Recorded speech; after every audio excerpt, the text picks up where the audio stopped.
Pigeon Publishing House presents Flatland, a romance of many dimensions. Author, Edwin A. Abbott. Preface to the second and revised edition, 1884. By the editor. If my poor Flatland friend retained the vigor of mind which he enjoyed when he began to compose these memoirs, I should not now need to represent him in this preface, in which he desires, fully, to return his thanks to his readers and critics in Spaceland, whose appreciation has, with unexpected celerity, required a second edition of this work. Secondly, to apologize for certain errors and misprints, for which, however, he is not entirely responsible, and, thirdly, to explain one or two misconceptions. But he is not the square he once was. Years of imprisonment, and the still heavier burden of general incredulity and mockery, have combined with the thoughts and notions, and much also of the terminology, which he acquired during his short stay in Spaceland. He has therefore requested me to reply in his behalf to two special objections, one of an intellectual, the other of a moral nature. The first objection is, that a Flatlander, seeing a line, sees something that must be thick to the eye as well as long to the eye, otherwise it would not be visible if it had not some thickness, and consequently he ought, it is argued, to acknowledge that his countrymen are not only long and broad, but also, though doubtless to a very slight degree, thick or high. This objection is plausible, and, to Spacelanders, almost irresistible, so that, I confess, when I first heard it, I knew not what to reply. But my poor old friend's answer appears to me completely to meet it. I admit, said he when I mentioned to him this objection, I admit the truth of your critic's facts, but I deny his conclusions. It is true that we have really in Flatland a third unrecognized dimension called height, just as it also is true that you have really in Spaceland a fourth unrecognized dimension, called by no name at present, but which I will call extra height. But we can no more take cognizance of our height than you can of your extra height. Even I, who have been in Spaceland, and have had the privilege of understanding for 24 hours the meaning of height, even I cannot now comprehend it, nor realize it by the sense of sight or by any process of reason, I can but apprehend it by faith. The reason is obvious. Dimension implied direction, implies measurement, implies the more and the less. Now, all our lines are equally and infinitesimally thick, or high, whichever you like. Consequently, there is nothing in them to lead our minds to the conception of that dimension. No delicate micrometer, as has been suggested by one too hasty Spaceland critic, would in the least avail us, for we should not know what to measure, nor in what direction. When we see a line, we see something that is long and bright. Brightness, as well as length, is necessary to the existence of a line. If the brightness vanishes, the line is extinguished. Hence, all my Flatland friends, when I talk to them about the unrecognized dimension which is somehow visible in a line, say, "Ah, you mean brightness," and when I reply, "No, I mean a real dimension," they at once retort, "Then measure it, or tell us in what direction it extends," and this silences me, for I can do neither. Only yesterday, when the chief circle, in other words our high priest, came to inspect the state prison and paid me his 7th annual visit, and when for the 7th time he put me the question, was I any better? I tried to prove to him that he was high, as well as long and broad, although he did not know it. But what was his reply? "You say I am high, measure my highness and I will believe you." What could I do? How could I meet his challenge? I was crushed, and he left the room triumphant. Does this still seem strange to you? Then put yourself in a similar position. Suppose a person of the fourth dimension, condescending to visit you, were to say, "Whenever you open your eyes, you see a plane, which is of 2 dimensions, and you infer a solid, which is of 3, but in reality you also see, though you do not recognize, a fourth dimension, which is not color nor brightness nor anything of the kind, but a true dimension, although I cannot point out to you its direction, nor can you possibly measure it. What would you say to such a visitor? Would not you have him locked up? Well, that is my fate, and it is as natural for us Flatlanders to lock up a square for preaching the third dimension, as it is for you Spacelanders to lock up a cube for preaching the fourth. Alas, how strong a family likeness runs through blind and persecuting humanity in all dimensions. Points, lines, squares, cubes, extra cubes, we are all liable to the same errors, all alike the slavers of our respective dimensional prejudices. As one of our Spaceland poets has said, one touch of nature makes all worlds akin. On this point the defense of the square seems to me to be impregnable. I wish I could say that his answer to the second, or moral, objection was equally clear and cogent. It has been objected that he is a woman-hater, and as this objection has been vehemently urged by those whom nature's decree has constituted the somewhat larger half of the Spaceland race, I should like to remove it, so far as I can honestly do so. But the square is so unaccustomed to the use of the moral terminology of Spaceland that I should be doing him an injustice if I were literally to transcribe his defense against this charge. Acting, therefore, as his interpreter and summarizer, I gather that in the course of an imprisonment of 7 years he has himself modified his own personal views, both as regards women and as regards the isosceles or lower classes. Personally, he now inclines to the opinion of the sphere, see page 86, that the straight lines are in many important respects superior to the circles. But, writing as a historian, he has identified himself, perhaps too closely, with the views generally adopted by Flatland, and, as he has been informed, even by Spaceland historians, in whose pages, until very recent times, the destinies of women and of the masses of mankind have seldom been deemed worthy of mention and never of careful consideration. In a still more obscure passage he now desires to disavow the circular or aristocratic tendencies with which some critics have naturally credited him. While doing justice to the intellectual power with which a few circles have for many generations maintained their supremacy over immense multitudes of their countrymen, he believes that the facts of Flatland, speaking for themselves without comment on his part, declare that revolutions cannot always be suppressed by slaughter, and that nature, in sentencing the circles to infecundity, has condemned them to ultimate failure, and herein, he says, I see a fulfillment of the great law of all worlds, that while the wisdom of man thinks it is working one thing, the wisdom of nature constrains it to work another, and quite a different and far better thing. For the rest, he begs his readers not to suppose that every minute detail in the daily life of Flatland must needs correspond to some other detail in Spaceland, and yet he hopes that, taken as a whole, his work may prove suggestive as well as amusing, to those Spacelanders of moderate and modest minds who, speaking of that which is of the highest importance, but lies beyond experience, decline to say on the one hand, this can never be, and on the other hand, it must needs be precisely thus, and we know all about it. Part 1, This World. Section 1.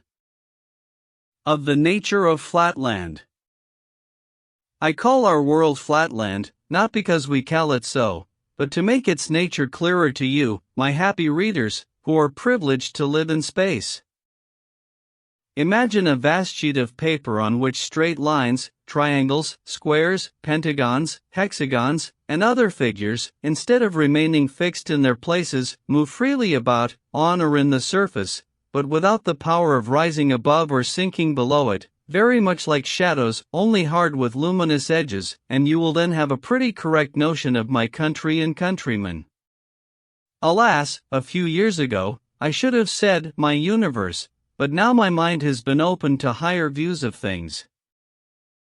In such a country, you will perceive at once that it is impossible that there should be anything of what you call a solid kind, but I dare say you will suppose that we could at least distinguish by sight the triangles, squares, and other figures, moving about as I have described them. On the contrary, we could see nothing of the kind, not at least so as to distinguish one figure from another. Nothing was visible, nor could be visible, to us, except straight lines, and the necessity of this I will speedily demonstrate. Place a penny on the middle of one of your tables in space, and leaning over it, look down upon it. It will appear a circle.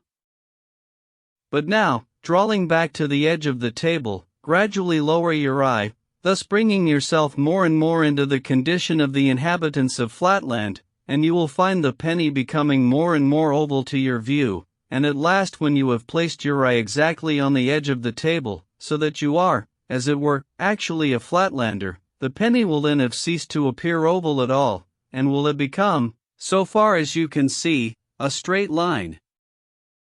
The same thing would happen if you were to treat in the same way a triangle, or a square, or any other figure cut out from pasteboard. As soon as you look at it with your eye on the edge of the table, you will find that it ceases to appear to you as a figure, and that it becomes in appearance a straight line. Take for example an equilateral triangle, who represents with us a tradesman of the respectable class. Figure 1 represents the tradesman as you would see him while you were bending over him from above. Figures 2 and 3 represent the tradesman, as you would see him if your eye were close to the level, or all but on the level of the table, and if your eye were quite on the level of the table, and that is how we see him in Flatland, you would see nothing but a straight line. When I was in Spaceland, I heard that your sailors have very similar experiences while they traverse your seas and discern some distant island or coast lying on the horizon. The far-off land may have bays, fortlands, angles in and out to any number and extent, yet at a distance you see none of these, unless indeed your sun shines bright upon them, revealing the projections and retirements by means of light and shade, nothing but a grey unbroken line upon the water. Well, that is just what we see when one of our triangular or other acquaintances comes towards us in Flatland. As there is neither sun with us, nor any light of such a kind as to make shadows, we have none of the helps to the sight that you have in Spaceland. If our friend comes closer to us, we see his line becomes larger, if he leaves us it becomes smaller, but still he looks like a straight line, be he a triangle, square, pentagon, hexagon, circle, what you will, a straight line he looks and nothing else. You may perhaps ask how under these disadvantageous circumstances we are able to distinguish our friends from one another, but the answer to this very natural question will be more fitly and easily given when I come to describe the inhabitants of Flatland. For the present let me defer this subject, and say a word or two about the climate and houses in our country. Section 2. Of the climate and houses in Flatland. As with you, so also with us, there are 4 points of the compass: north, south, east, and west. There being no sun nor other heavenly bodies, it is impossible for us to determine the north in the usual way, but we have a method of our own.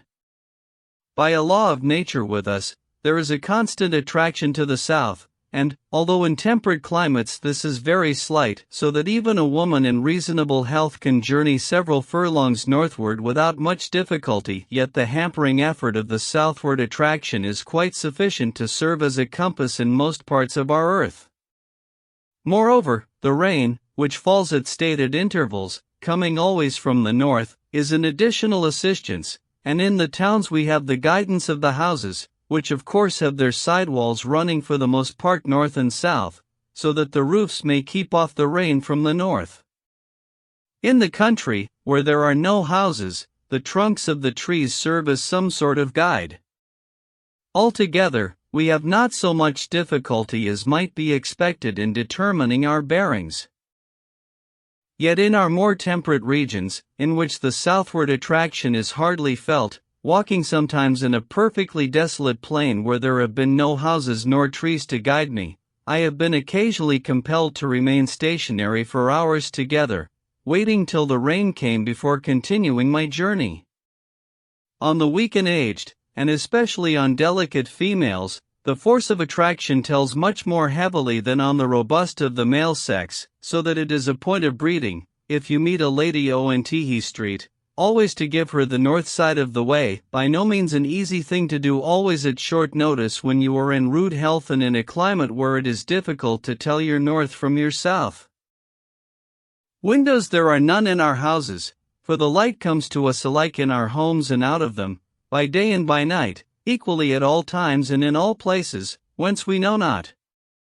It was in old days, with our learned men, an interesting and oft investigate question, what is the origin of light, and the solution of it has been repeatedly attempted, with no other result than to crowd our lunatic asylums with the would-be solvers. Hence, after fruitless attempts to suppress such investigations indirectly by making them liable to a heavy tax, the legislature, in comparatively recent times, absolutely prohibited them. Alas, I alone in Flatland know now only too well the true solution of this mysterious problem, but my knowledge cannot be made intelligible to a single one of my countrymen, and I am mocked at the sole possessor of the truths of space and of the theory of the introduction of light from the world of 3 dimensions, as if I were the maddest of the mad. But a truce to these painful digressions, let me return to our homes. The most common form for the construction of a house is 5-sided or pentagonal, as in the annexed figure. The 2 northern sides constitute the roof, and for the most part have no doors. On the east is a small door for the women, on the west a much larger one for the men. The south side or floor is usually doorless. Square and triangular houses are not allowed, and for this reason.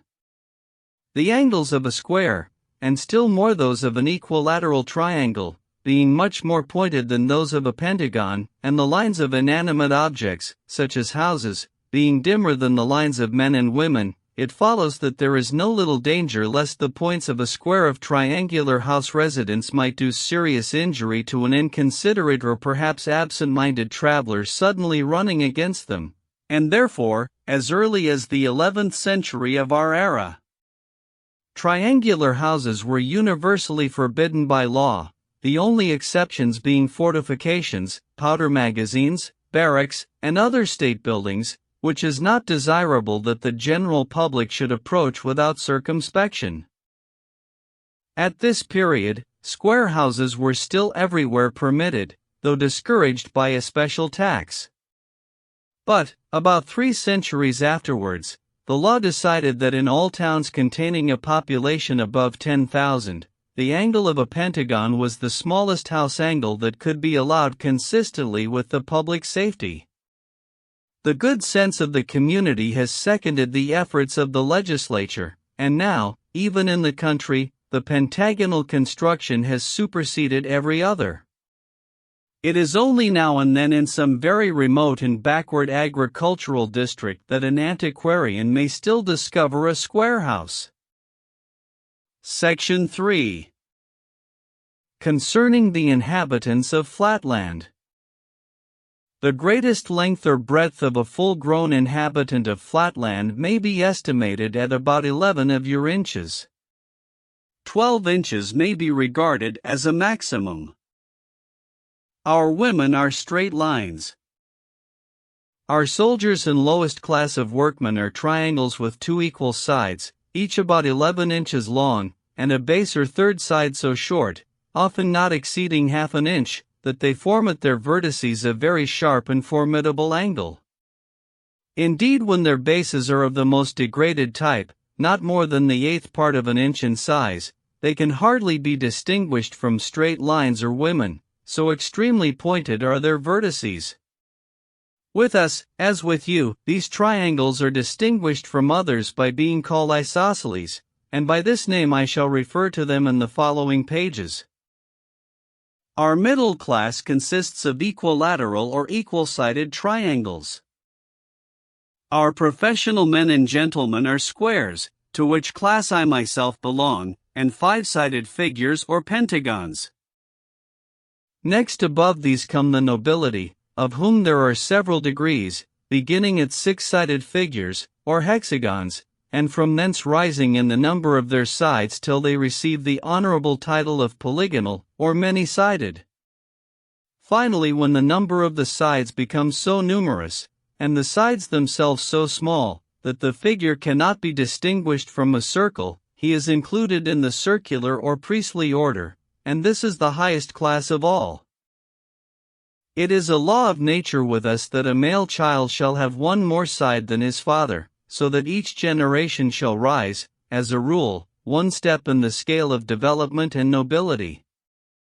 Thus the son of a square is a pentagon, the son of a pentagon, a hexagon, and so on. But this rule applies not always to the tradesmen, and still less often to the soldiers, and to the workmen, who indeed can hardly be said to deserve the name of human figures, since they have not all their sides equal. With them therefore the law of nature does not hold, and the son of an isosceles, i.e. a triangle with two sides equal, remains isosceles still. Nevertheless, all hope is not such out, even from the isosceles, that his posterity may ultimately rise above his degraded condition. For, after a long series of military successes, or diligent and skillful labors, it is generally found that the more intelligent among the artisan and soldier classes manifest a slight increase of their third side or base, and a shrinkage of the two other sides. Intermarriages, arranged by the priests, between the sons and daughters of these more intellectual members of the lower classes generally result in an offspring approximating still more to the type of the equal-sided triangle. Rarely, in proportion to the vast numbers of isosceles births, is a genuine and certifiable equal-sided triangle produced from isosceles parents. Such a birth requires, as its antecedents, not only a series of carefully arranged intermarriages, but also a long-continued exercise of frugality and self-control on the part of the would-be ancestors of the coming equilateral, and a patient, systematic, and continuous development of the isosceles intellect through many generations. The birth of a true equilateral triangle from isosceles parents is the subject of rejoicing in our country for many furlongs round. After a strict examination conducted by the Sanitary and Social Board, the infant, if certified as regular, is with solemn ceremonial admitted into the class of equilaterals. He is then immediately taken from his proud yet sorrowing parents and adopted by some childless equilateral, who is bound by oath never to permit the child henceforth to enter his former home or so much as to look upon his relations again, for fear lest the freshly developed organism may, by force of unconscious imitation, fall back again into his hereditary level. The occasional emergence of an equilateral from the ranks of his serf-born ancestors is welcomed, not only by the poor serfs themselves, as a gleam of light and hope shed upon the monotonous squalor of their existence, but also by the aristocracy at large, for all the higher classes are well aware that these rare phenomena, while they do little or nothing to vulgarize their own privileges, serve as a most useful barrier against revolution from below. Had the acute-angled rabble been all, without exception, absolutely destitute of hope and of ambition, they might have found leaders in some of their many seditious outbreaks, so able as to render their superior numbers and strength too much even for the wisdom of the circles. But a wise ordinance of nature has decreed that, in proportion as the working classes increase in intelligence, knowledge, and all virtue, in that same proportion their acute angle, which makes them physically terrible, shall increase also in approximate to their comparatively harmless angle of the equilateral triangle. Thus, in the most brutal and formidable of the soldier class, creatures almost on a level with women in their lack of intelligence, it is found that, as they wax in the mental ability necessary to employ their tremendous penetrating power to advantage, so do they wane in the power of penetration itself. How admirable is the law of compensation! And how perfect a proof of the natural fitness and, I may almost say, the divine origin of the aristocratic constitution of the states of Flatland! By a judicious use of this law of nature, the polygons and circles are almost always able to stifle sedition in its very cradle, taking advantage of the irrepressible and boundless hopefulness of the human mind. Art also comes to the aid of law and order.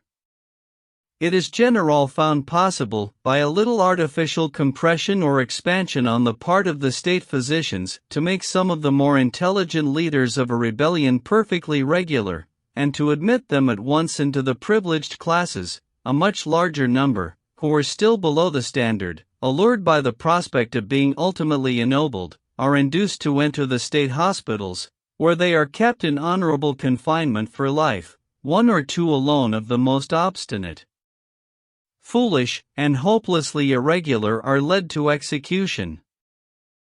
Then the wretched rabble of the isosceles, planless and leaderless, are either transfixed without resistance by the small body of their brethren whom the chief circle keeps in pay for emergencies of this kind, or else more often, by means of jealousies and suspicions skillfully fomented among them by the circular party, they are stirred to mutual warfare, and perish by one another's angles. No less than 120 rebellions are recorded in our annals, besides minor outbreaks numbered at 235, and they have all ended thus. Section 4. Concerning the women. If our highly pointed triangles of the soldier class are formidable, it may be readily inferred that far more formidable are our women. For, if a soldier is a wedge, a woman is a needle, being, so to speak, all point, at least at the two extremities. Add to this the power of making herself practically invisible at will, and you will perceive that a female, in Flatland, is a creature by no means to be trifled with. But here, perhaps, some of my younger readers may ask how a woman in Flatland can make herself invisible. This ought, I think, to be apparent without any explanation. However, a few words will make it clear to the most unreflecting. Place a needle on the table. Then, with your eye on the level of the table, look at it sideways, and you see the whole length of it, but look at it endways, and you see nothing but a point. It has become practically invisible. Just so is it with one of our women.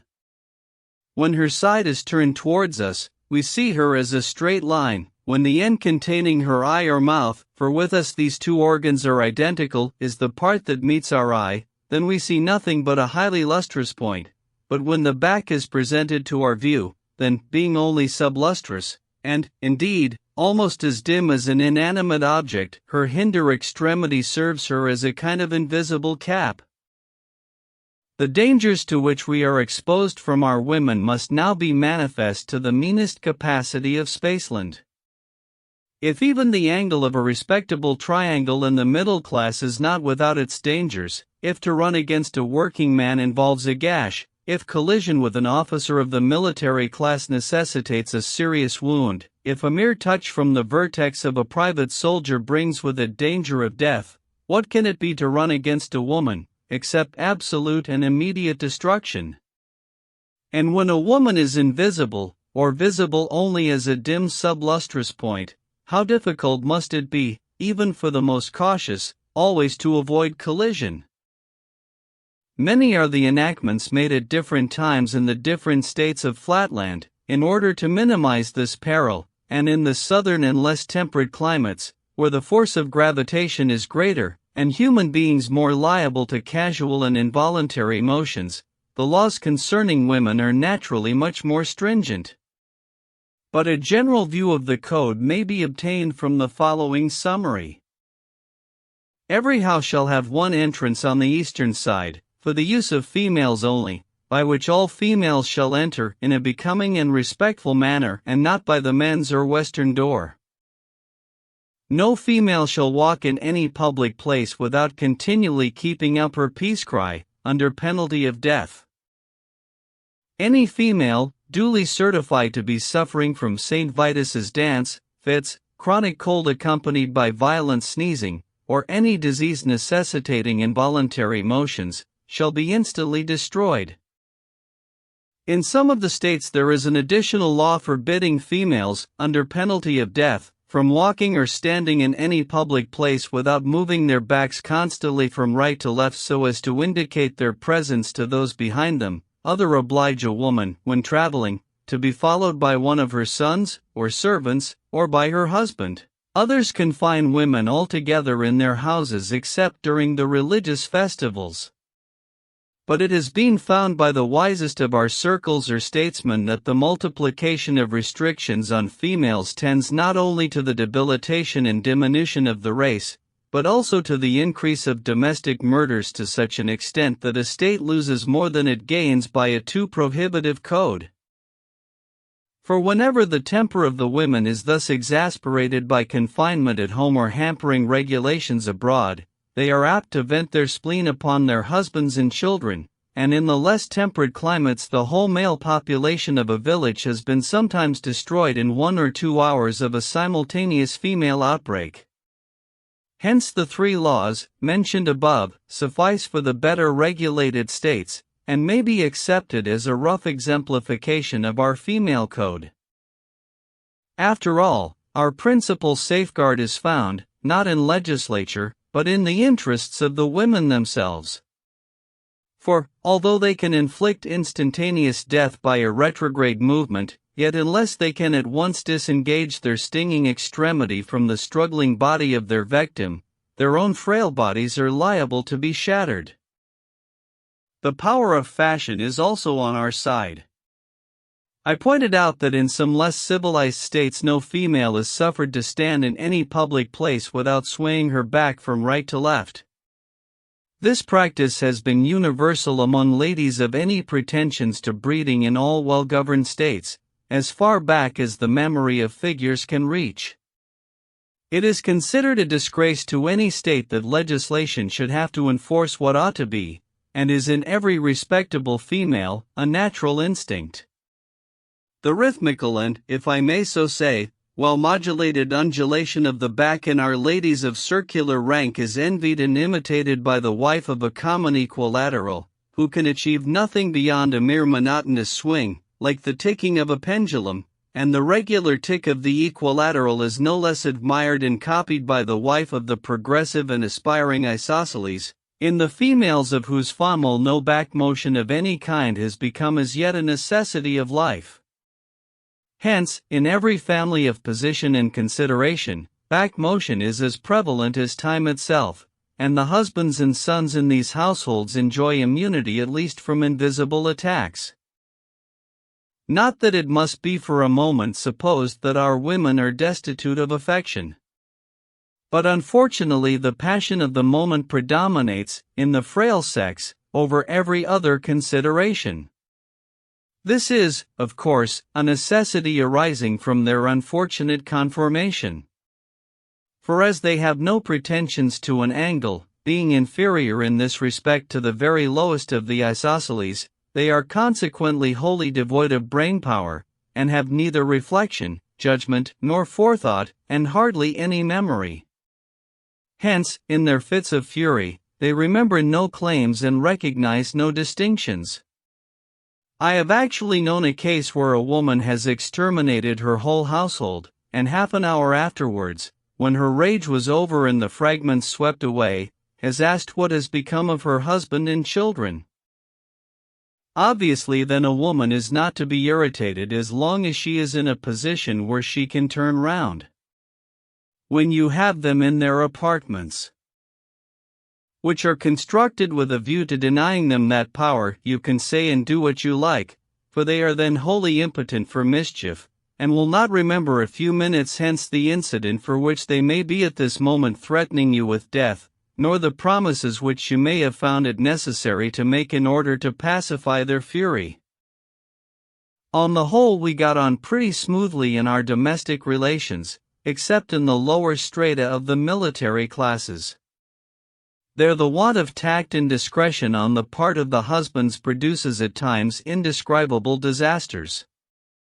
Relying too much on the offensive weapons of their acute angles instead of the defensive organs of good sense and seasonable simulations, these reckless creatures too often neglect the prescribed construction of the women's apartments, or irritate their wives by ill-advised expressions out of doors, which they refuse immediately to retract. Moreover, a blunt and stolid regard for literal truth indisposes them to make those lavish promises by which the more judicious circle can in a moment pacify his consort. The result is massacre, not, however, without its advantages, as it eliminates the more brutal and troublesome of the isosceles, and by many of our circles the destructiveness of the thinner sex is regarded as one among many providential arrangements for suppressing redundant population, and nipping revolution in the bud. Yet even in our best regulated and most approximately circular families, I cannot say that the ideal of family life is so high as with you in Spaceland. There is peace, in so far as the absence of slaughter may be called by that name, but there is necessarily little harmony of tastes or pursuits, and the cautious wisdom of the F-circles has ensured safety at the cost of domestic comfort. In every circular or polygonal household it has been a habit from time immemorial, and now has become a kind of instinct among the women of our higher classes, that the mothers and daughters should constantly keep their eyes and mouths towards their husband and his male friends, and for a lady in a family of distinction to turn her back upon her husband would be regarded as a kind of portent, involving loss of status. But, as I shall soon shew, this custom, though it has the advantage of safety, is not without disadvantages. In the house of the working man or respectable tradesman, where the wife is allowed to turn her back upon her husband, while pursuing her household avocations, there are at least intervals of quiet, when the wife is neither seen nor heard, except for the humming sound of the continuous peace cry, but in the homes of the upper classes there is too often no peace. There the voluble mouth and bright penetrating eye are ever directed toward the master of the household, and light itself is not more persistent than the stream of feminine discourse. The tact and skill which suffice to avert a woman's sting are unequal to the task of stopping a woman's mouth, and as the wife has absolutely nothing to say, and absolutely no constraint of wit, sense, or conscience to prevent her from saying it, not a few cynics have been found to aver that they prefer the danger of the death-dealing but inaudible sting to the safe sonorousness of a woman's other end. To my readers in Spaceland, the condition of our women may seem truly deplorable, and so indeed it is. A male of the lowest type of the isosceles may look forward to some improvement of his angle, and to the ultimate elevation of the whole of his degraded caste, but no woman can entertain such hopes for her sex. Once a woman, always a woman is a decree of nature, and the very laws of evolution seem suspended in her disfavor. Yet at least we can admire the wise prearrangement which has ordained that, as they have no hopes, so they shall have no memory to recall, and no forethought to anticipate, the miseries and humiliations which are at once a necessity of their existence and the basis of the Constitution of Flatland. Section 5. Of our methods of recognizing one another. You, who are blessed with shade as well as light, you, who are gifted with two eyes, endowed with a knowledge of perspective, and charmed with the enjoyment of various colors, you, who can actually see an angle, and contemplate the complete circumference of a circle in the happy region of the three dimensions, how shall I make it clear to you the extreme difficulty which we in Flatland experience in recognizing one another's configuration? Recall what I told you above. All beings in Flatland, animate and inanimate, no matter what their form, present to our view the same, or nearly the same, appearance, viz. that of a straight line. How then can one be distinguished from another, where all appear the same? The answer is threefold. The first means of recognition is the sense of hearing, which with us is far more highly developed than with you, and which enables us not only to distinguish by the voice of our personal friends, but even to discriminate between different classes, at least so far as concerns the three lowest orders, the equilateral, the square, and the pentagon. For the isosceles I take no account. But as we ascend the social scale, the process of discriminating and being discriminated by hearing increases in difficulty, partly because voices are assimilated, partly because the faculty of voice discrimination is a plebeian virtue not much developed among the aristocracy. And wherever there is any danger of imposture, we cannot trust to this method. Amongst our lowest orders, the vocal organs are developed to a degree more than correspondent with those of hearing, so that an isosceles can easily feign the voice of a polygon, and, with some training, that of a circle himself. A second method is therefore more commonly resorted to. Feeling is, among our women and lower classes, about our upper classes I shall speak presently, the principal test of recognition, at all events between strangers, and when the question is, not as to the individual, but as to the class. What therefore introduction is among the higher classes in Spaceland, that the process of feeling is with us. Permit me to ask you to feel and be felt by my friend Mr. So-and-so, is still, among the more old-fashioned of our country gentlemen in districts remote from towns, the customary formula for a Flatland introduction. But in the towns, and among men of business, the words "be felt by" are omitted and the sentence is abbreviated to, "Let me ask you to feel Mr. So-and-so," although it is assumed, of course, that the feeling is to be reciprocal. Among our still more modern and dashing young gentlemen, who are extremely averse to superfluous effort and supremely indifferent to the purity of their native language, the formula is still further curtailed by the use of "to feel" in a technical sense, meaning, to recommend for the purposes of feeling and being felt. And at this moment the slang of polite or fast society in the upper classes sanctions such a barbarism as, "Mr. Smith, permit me to feel Mr. Jones." Let not my reader, however, suppose that feeling is with us the tedious process that it would be with you, or that we find it necessary to feel right round all the sides of every individual before we determine the class to which he belongs. Long practice and training, begun in the schools and continued in the experience of daily life, enable us to discriminate at once by the sense of touch, between the angles of an equal-sided triangle, square, and pentagon, and I need not say that the brainless vertex of an acute-angled isosceles is obvious to the dullest touch. It is therefore not necessary, as a rule, to do more than feel a single angle of an individual, and this, once ascertained, tells us the class of the person whom we are addressing, unless indeed he belongs to the higher sections of the nobility. There the difficulty is much greater. Even a Master of Arts in our University of Wentbridge has been known to confuse a 10-sided with a 12-sided polygon, and there is hardly a doctor of science in or out of that famous university who could pretend to decide promptly and unhesitatingly between a 20-sided and a 24-sided member of the aristocracy.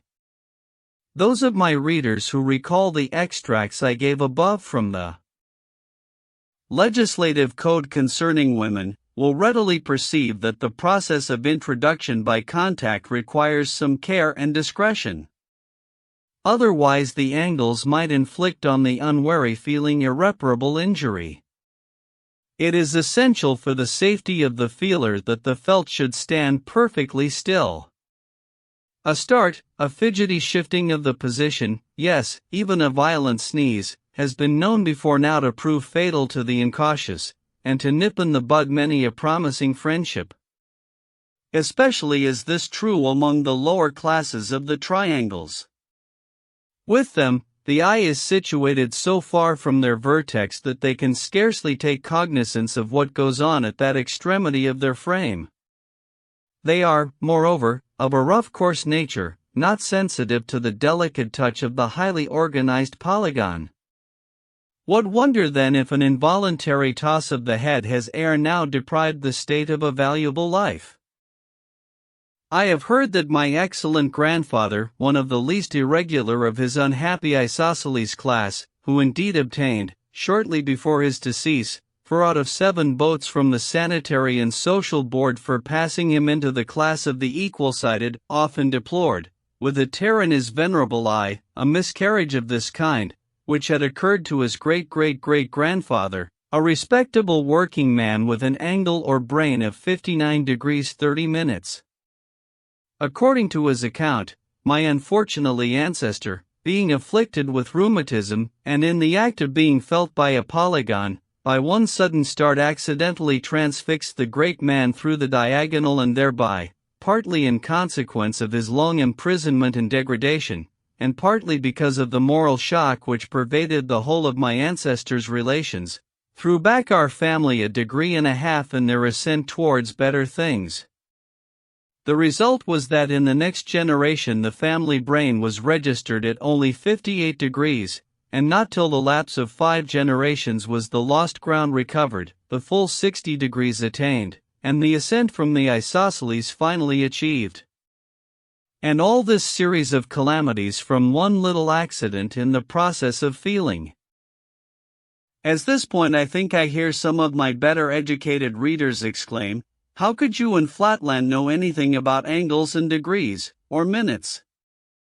We see an angle, because we, in the region of space, can see 2 straight lines inclined to one another, but you, who can see nothing but on straight line at a time, or at all events only a number of bits of straight lines all in one straight line, how can you ever discern an angle, and much less register angles of different sizes? I answer that though we cannot see angles, we can infer them, and this with great precision.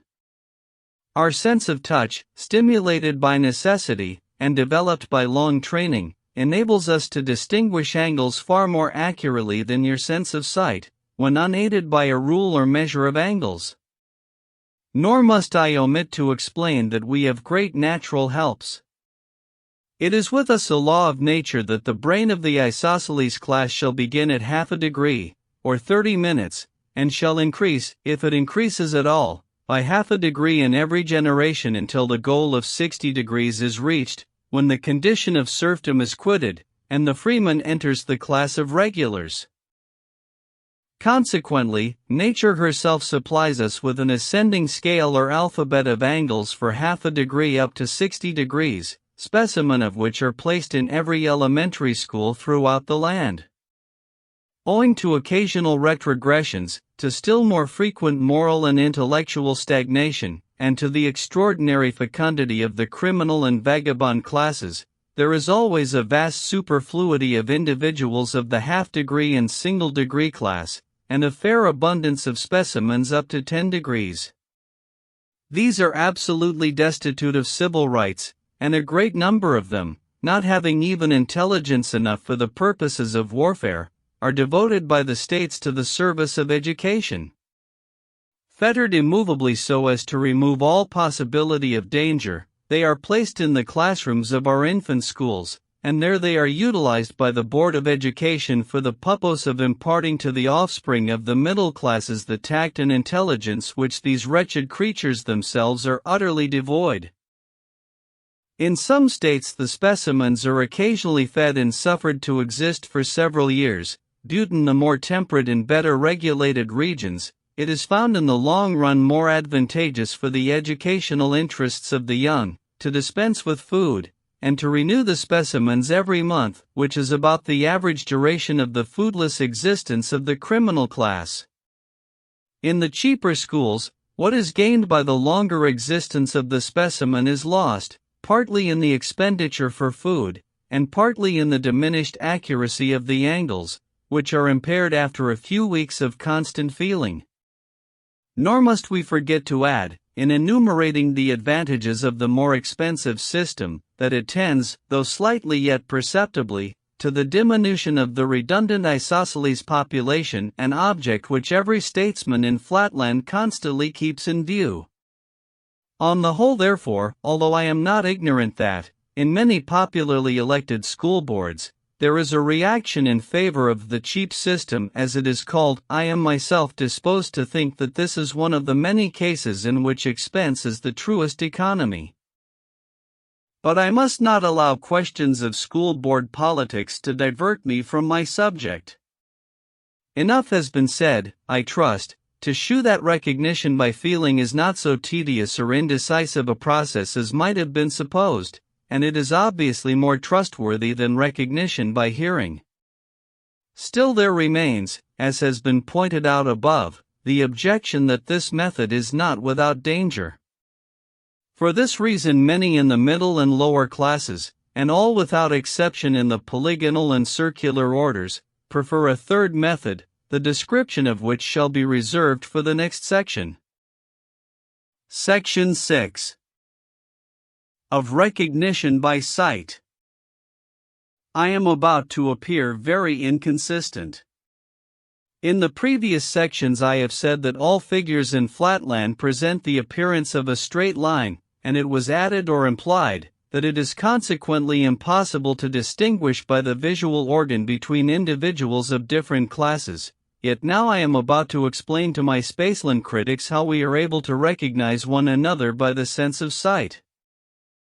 If, however, the reader will take the trouble to refer to the passage in which recognition by feeling is stated to be universal, he will find this qualification among the lower classes.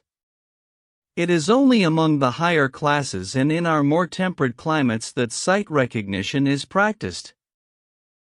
That this power exists in any regions and for any classes is the result of fog, which prevails during the greater part of the year in all parts save the torrid zones.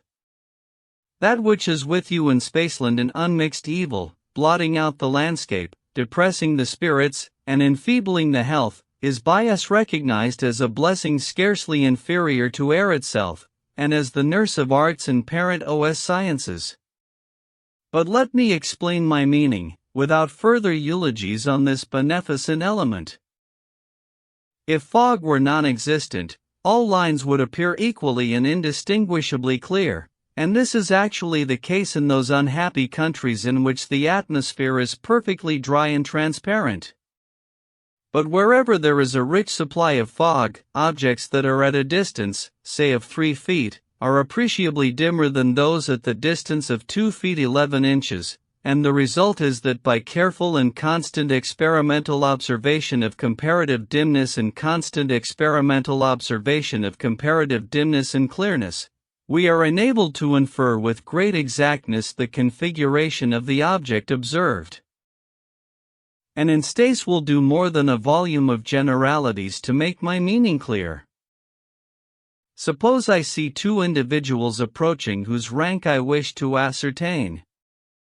They are, we will suppose, a merchant and a physician, or in other words, an equilateral triangle and a pentagon. How am I to distinguish them? It will be obvious, to every child in Spaceland who has touched the threshold of geometrical studies, that, if I can bring my eye so that its glance may bisect an angle, A, of the approaching stranger, my view will lie as it were evenly between the 2 sides that are next to me, viz.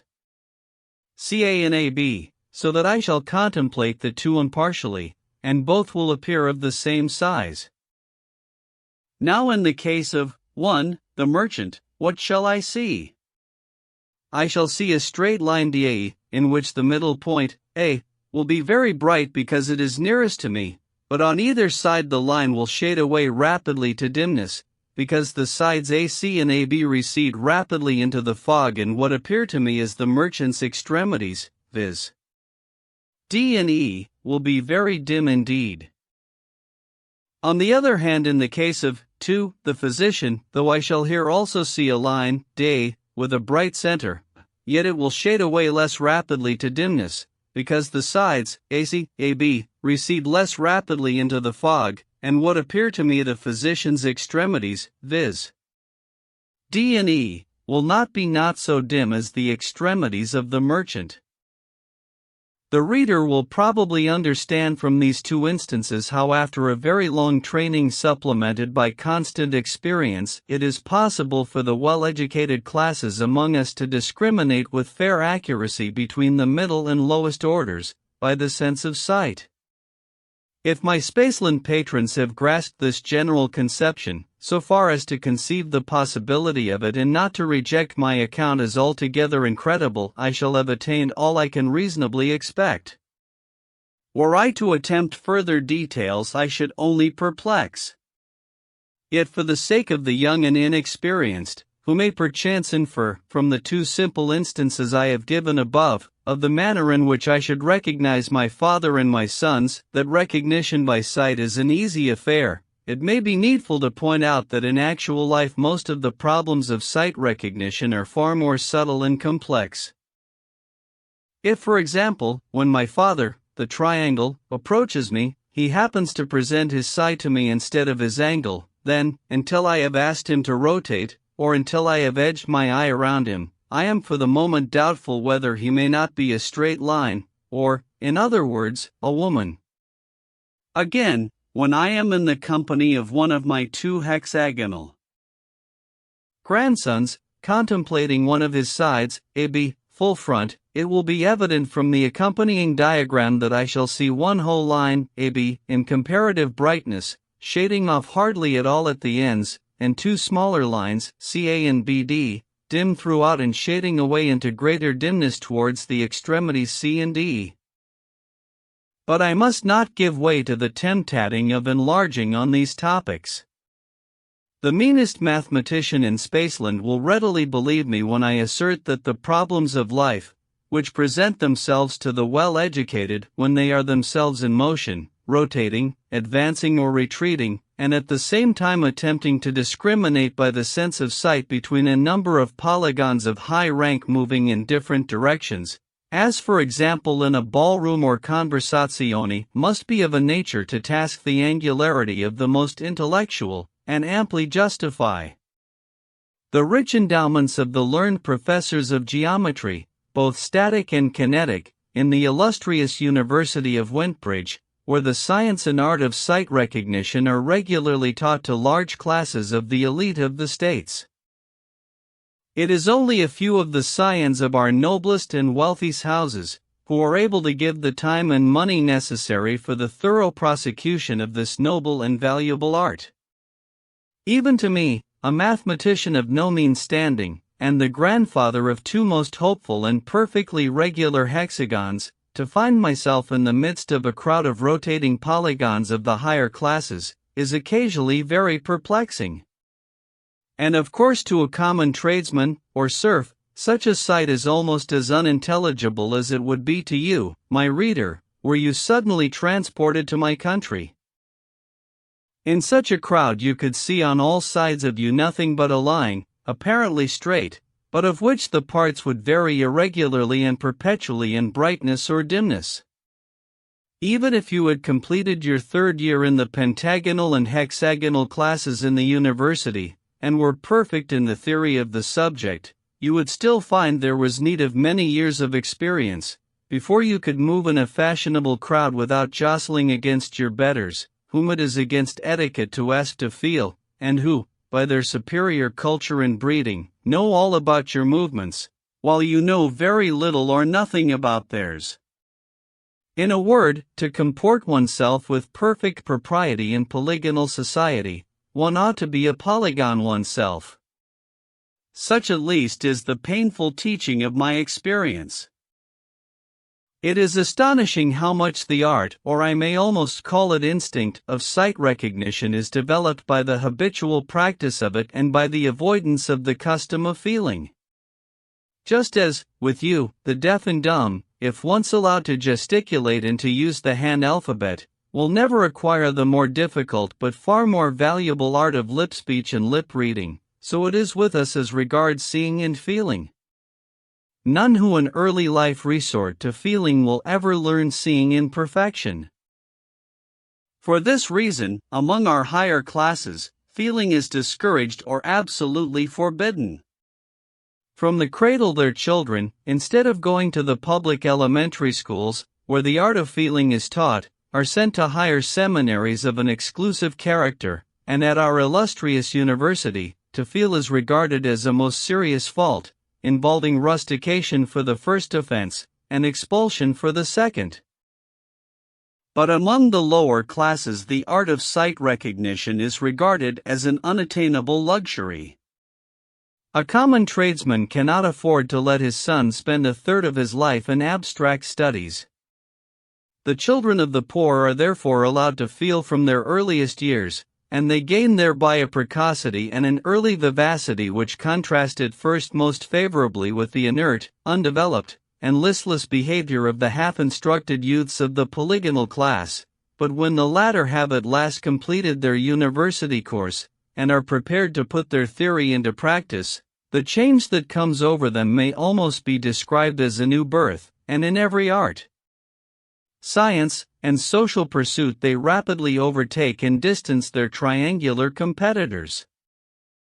Only a few of the polygonal class fail to pass the final test or leaving examination at the university. The condition of the unsuccessful minority is truly pitiable. Rejected from the higher class, they are also despised by the lower. They have neither the matured and systematically trained powers of the polygonal bachelors and masters of arts, nor yet the native precocity and mercurial versatility of the youthful tradesman. The professions, the public services, are closed against them, and though in most states they are not actually debarred from marriage, yet they have the greatest difficulty in forming suitable alliances, as experience shews that the offspring of such unfortunate and ill-endowed parents is generally itself unfortunate, if not positively irregular. It is from these specimens of the refuse of our nobility that the great tumults and seditions of past ages have generally derived their leaders, and so great is the mischief thence arising that an increasing minority of our more progressive statesmen are of opinion that true mercy would dictate their entire suppression, by enacting that all who fail to pass the final examination of the university should be either imprisoned for life, or extinguished by a painless death. But I find myself digressing into the subject of irregularities, a matter of such vital interest that it demands a separate section. Section 7. Concerning irregular figures. Throughout the previous pages I have been assuming what perhaps should have been laid down at the beginning as a distinct and fundamental proposition, that every human being in Flatland is a regular figure, that is to say of regular construction. By this I mean that a woman must not only be a line, but a straight line, that an artisan or soldier must have two of his sides equal, that tradesmen must have three sides equal, lawyers, of which class I am a humble member, for sides equal, and, generally, that in every polygon, all the sides must be equal. The sizes of the sides would of course depend upon the age of the individual. A female at birth would be about an inch long, while a tall adult woman might extend to a foot. As to the males of every class, it may be roughly said that the length of an adult's size, when added together, is 2 feet or a little more. But the size of our sides is not under consideration. I am speaking of the equality of sides, and it does not need much reflection to see that the whole of the social life in Flatland rests upon the fundamental fact that nature wills all figures to have their sides equal. If our sides were unequal, our angles might be unequal.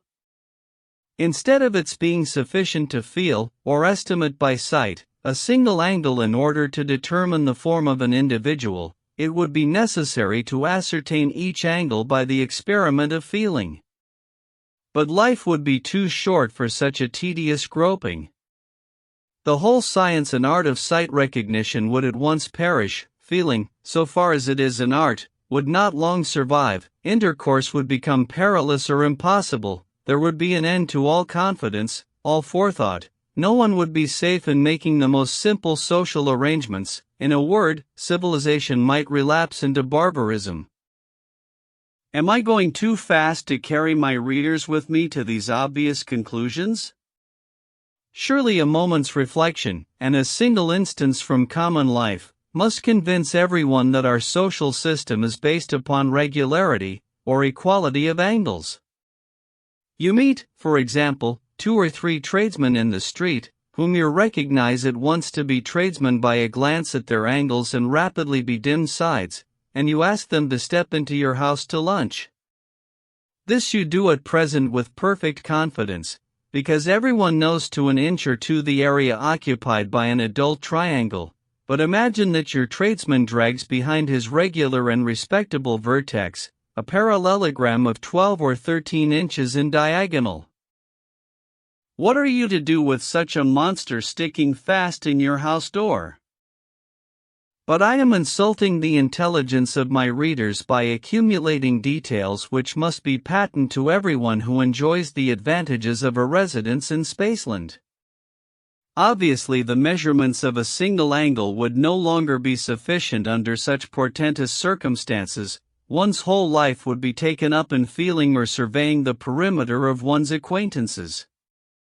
Already the difficulties of avoiding a collision in a crowd are enough to tax the sagacity of even a well-educated square, but if no one could calculate the regularity of a signal figure in the company, all would be chaos and confusion, and the slightest panic would cause serious injuries, or, if there happened to be any women or soldiers present, perhaps considerable loss of life.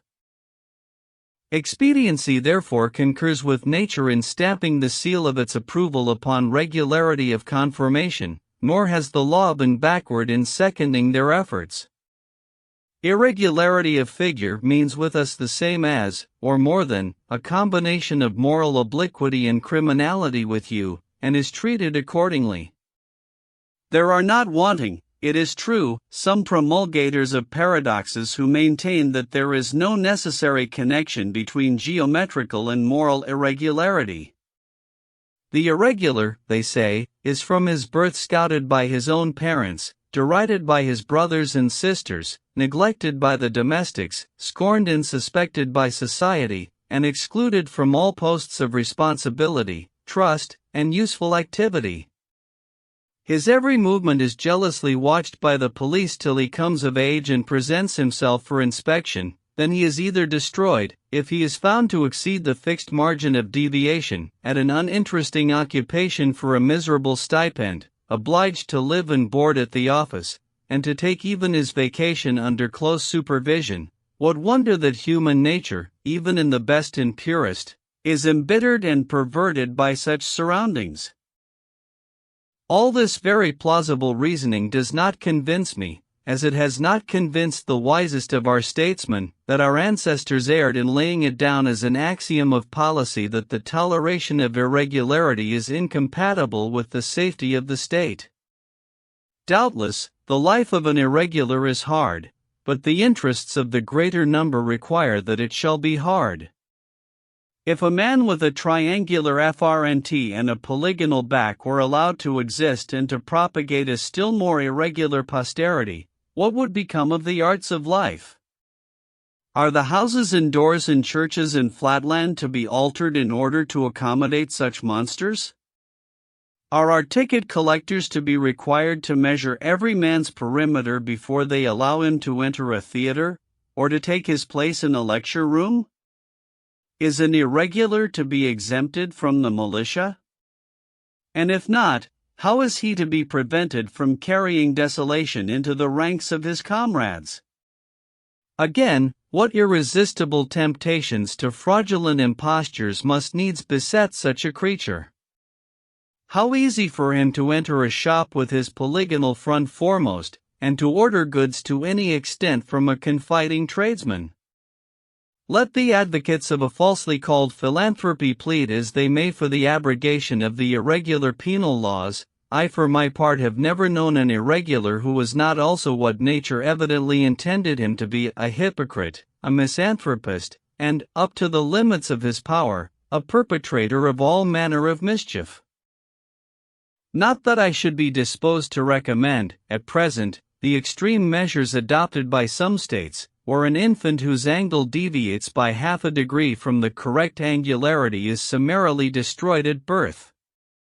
Some of our highest and ablest men of real genius, have during their earliest days labored under deviations as great as, or even greater than 45 minutes, and the loss of their precious lives would have been an irreparable injury to the state. The art of healing also has achieved some of its most glorious triumphs in the compressions, extensions, trepannings, colligations, and other surgical or dietetic operations by which irregularity has been partly or wholly cured. Advocating therefore a via media, I would lay down no fixed or absolute line of demarcation, but at the period when the frame is just beginning to set, and when the medical board has reported that recovery is improbable, I would suggest that the irregular offspring be painlessly and mercifully consumed. Section 8. Of the ancient practice of painting. If my readers have followed me with any attention up to this point, they will not be surprised to hear that life is somewhat dull in Flatland. I do not, of course, mean that there are not battles, conspiracies, tumults, factions, and all those other phenomena which are supposed to make history interesting, nor would I deny that the strange mixture of the problems of life and the problems of mathematics, continually inducing conjecture and giving an opportunity of immediate verification, imparts to our existence a zest which you in Spaceland can hardly comprehend. I speak now from the aesthetic and artistic point of view when I say that life with us is dull, aesthetically and artistically, very dull indeed. How can it be otherwise, when all one's prospect, all one's landscapes, historical pieces, portraits, flowers, still life, are nothing but a single line, with no varieties except degrees of brightness and obscurity? It was not always thus.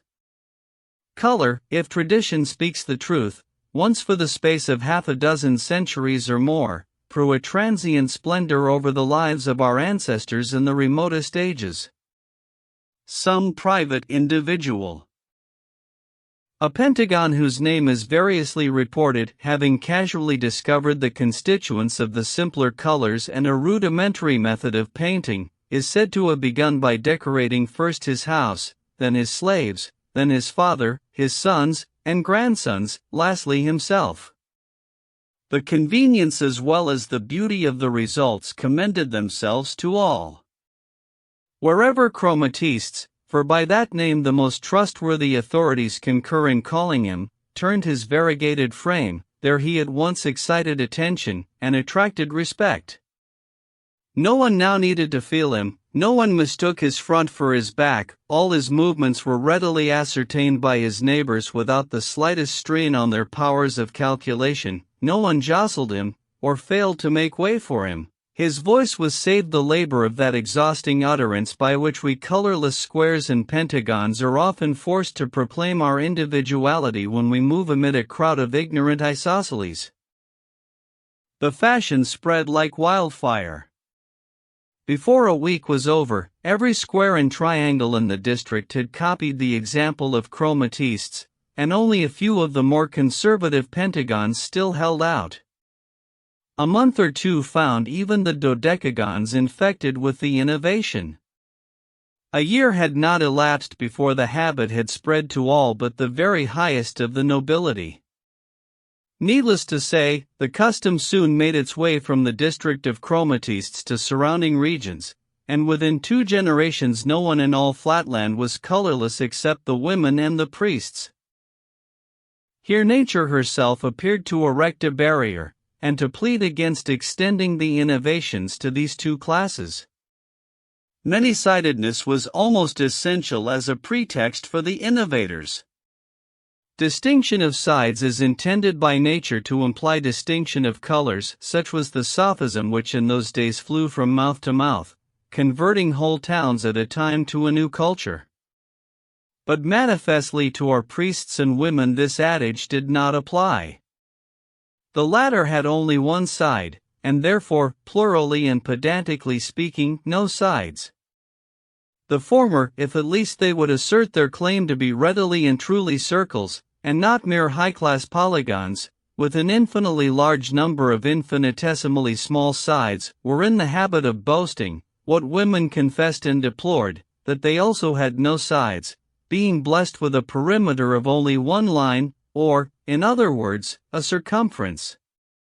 Hence it came to pass that these 2 classes could see no force in the so-called axiom about distinction of sides implying distinction of color, and when all others had succumbed to the fascinations of corporal decoration, the priests and the women alone still remained pure from the pollution of paint.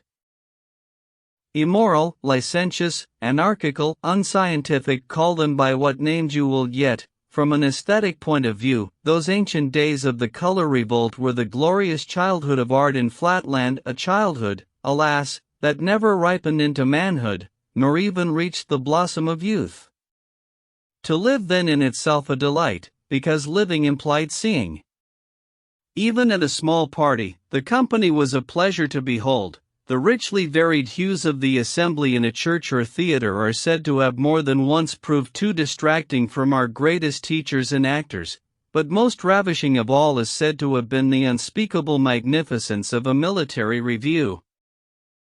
The sight of a line of battle of 20,000 isosceles suddenly facing about, and exchanging the somber black of their bases for the orange of the two sides including their acute angle, the militia of the equilateral triangles tricolored in red, white, and blue, the mauve, ultramarine, gamboge, and burnt umber of the square artillerymen rapidly rotating near their vermilion guns, the dashing and flashing of the 5-colored and 6-colored pentagons and hexagons careering across the field in their offices of surgeons, geometricians, and aides-de-camp. All these may well have been sufficient to render credible the famous story how an illustrious circle, overcome by the artistic beauty of the forces under his command, threw aside his marshal's baton and his royal crown, exclaiming that he henceforth exchanged them for the artist's pencil. How great and glorious the sensuous development of these days must have been is in part indicated by the very language and vocabulary of the period. The commonest utterances of the commonest citizens in the time of the color revolt seem to have been suffused with a richer tinge of word or thought, and to that era we are even now indebted for our finest poetry and for whatever rhythm still remains in the more scientific utterance of those modern days. Section 9. Of the Universal Color Bill. But meanwhile the intellectual arts were fast decaying. The art of sight recognition, being no longer needed, was no longer practiced, and the studies of geometry, statics, kinetics, and other kindred subjects came soon to be considered superfluous, and fell into disrespect and neglect even at our university. The inferior art of feeling speedily experienced the same fate at our elementary schools.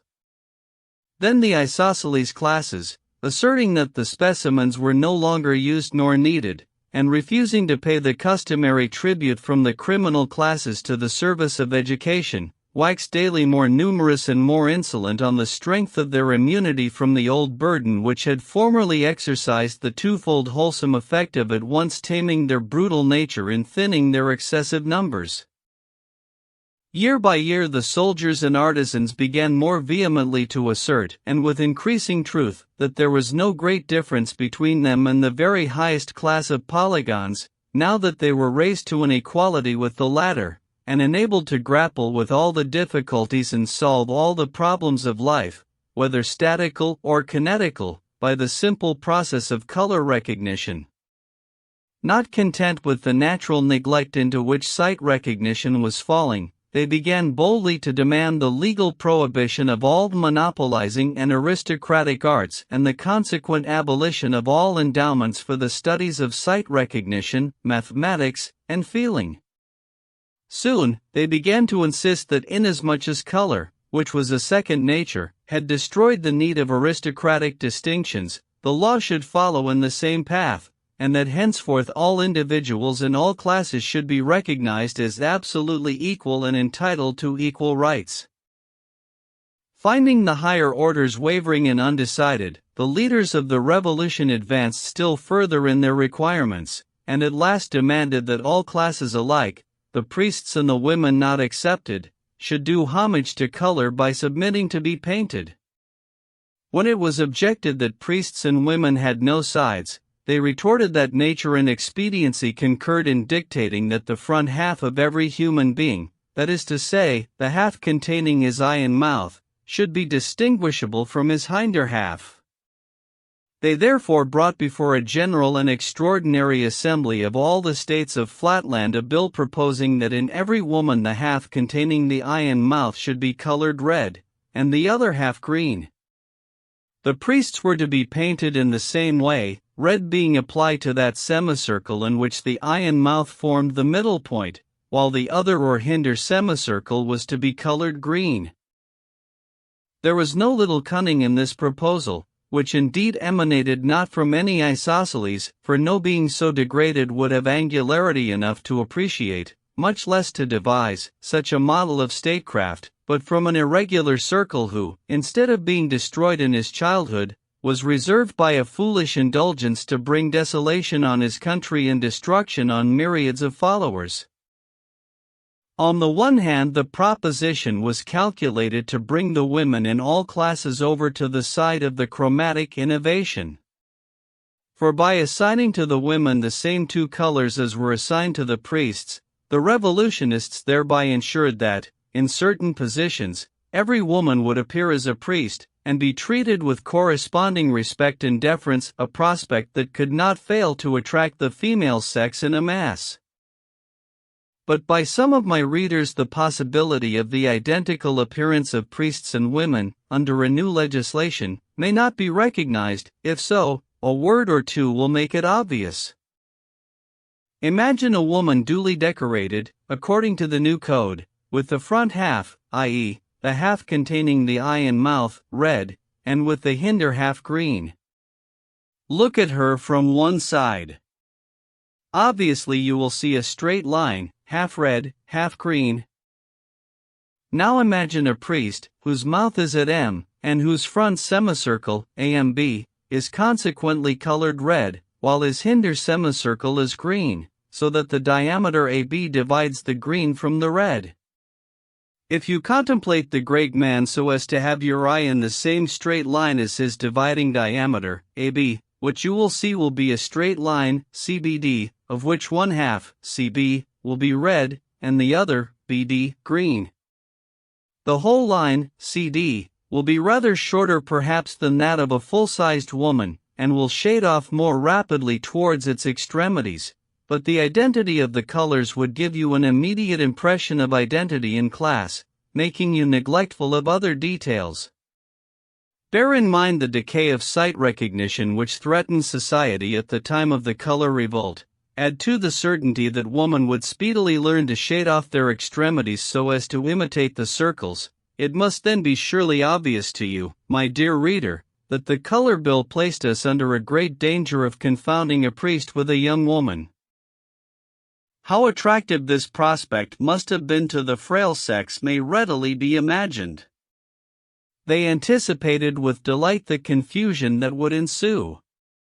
At home they might hear political and ecclesiastical secrets intended not for them but for their husbands and brothers, and might even issue some commands in the name of a priestly circle. Out of doors the striking combination of red and green without addition of any other colors, would be sure to lead the common people into endless mistakes, and the woman would gain whatever the circles lost, in the deference of the passers-by.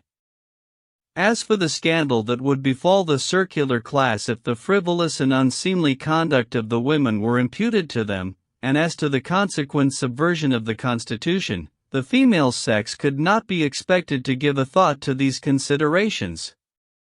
Even in the households of the circles, the women were all in favor of the universal color bill. The second object aimed at by the bill was the gradual demoralization of the circles themselves. In the general intellectual decay they still preserved their pristine clearness and strength of understanding. From their earliest childhood, familiarized in their circular households with the total absence of color, the nobles alone preserved the sacred art of sight recognition, with all the advantages that result from that admirable training of the intellect. Hence, up to the date of the introduction of the Universal Color Bill, the circles had not only held their own, but even increased their lead of the other classes by abstinence from the popular fashion. Now therefore the artful irregular whom I described above as the real author of this diabolical bill, determined at one blow to lower the status of the hierarchy by forcing them to submit to the pollution of color, and at the same time to destroy their domestic opportunities of training in the art of sight recognition, so as to enfeeble their intellects by depriving them of their pure and colorless homes. Once subjected to the chromatic taint, every parental and every childish circle would demoralize each other. Only in discerning between the father and the mother would the circular infant find problems for the exercise of his understanding, problems too often likely to be corrupted by maternal impostures, with the result of shaking the child's faith in all logical conclusions. Thus by degrees the intellectual luster of the priestly order would wane, and the road would then lie open for a total destruction of all aristocratic legislature and for the subversion of our privileged classes. Section 10. Of the suppression of the chromatic sedition. The agitation for the Universal Color Bill continued for 3 years, and up to the last moment of that period it seemed as though anarchy were destined to triumph. A whole army of polygons, who turned out to fight as private soldiers, was utterly annihilated by a superior force of isosceles triangles, the squares and pentagons meanwhile remaining neutral. Worse than all, some of the ablest circles fell a prey to conjugal fury. Infuriated by political animosity, the wives in many a noble household wearied their lords with prayers to give up their opposition to the color bill, and some, finding their entreaties fruitless, fell on and slaughtered their innocent children and husband, perishing themselves in the act of carnage. It is recorded that during that triennial agitation no less than 23 circles perished in domestic discord. Great indeed was the peril. It seemed as though the priests had no choice between submission and extermination, when suddenly the course of events was completely changed by one of those picturesque incidents which statesmen ought never to neglect, often to anticipate, and sometimes perhaps to originate, because of the absurdly disproportionate power with which they appeal to the sympathies of the populace. It happened that an isosceles of a low type, with a brain little if at all above 4 degrees, accidentally dabbling in the colors of some tradesman whose shop he had plundered, painted himself, or caused himself to be painted, for the story varies, with the 12 colors of a dodecagon. Going into the marketplace he accosted in a feigned voice a maiden, the orphan daughter of a noble polygon, whose affection in former days he had sought in vain, and by a series of deceptions aided, on the one side, by a string of lucky accidents too long to relate, and, on the other, by an almost inconceivable fatuity and neglect of ordinary precautions on the part of the relations of the bride, he succeeded in consummating the marriage. The unhappy girl committed suicide on discovering the fraud to which she had been subjected. When the news of this catastrophe spread from state to state, the minds of the women were violently agitated. Sympathy with the miserable victim and anticipations of similar deceptions for themselves, their sisters, and their daughters, made them now regard the color bill in an entirely new aspect. Not a few openly avowed themselves converted to antagonism, the rest needed only a slight stimulus to make a similar avowal. Seizing this favorable opportunity, the circles hastily convened an extraordinary assembly of the states, and besides the usual guard of convicts, they secured the attendance of a large number of reactionary women. Amidst an unprecedented concourse, the chief circle of those days, by name Pantocyclus, arose to find himself hissed and hooted by 120,000 isosceles. But he secured silence by declaring that henceforth the circles would enter on a policy of concession, yielding to the wishes of the majority. They would accept the color bill. The uproar being at once converted to applause, he invited Chromatistes, the leader of the sedition, into the center of the hall, to receive in the name of his followers the submission of the hierarchy. Then followed a speech, a masterpiece of rhetoric, which occupied nearly a day in the delivery, and to which no summary can do justice. With a grave appearance of impartiality he declared that as they were now finally committing themselves to reform or innovation, it was desirable that they should take one last view of the perimeter of the whole subject, its defects as well as its advantages.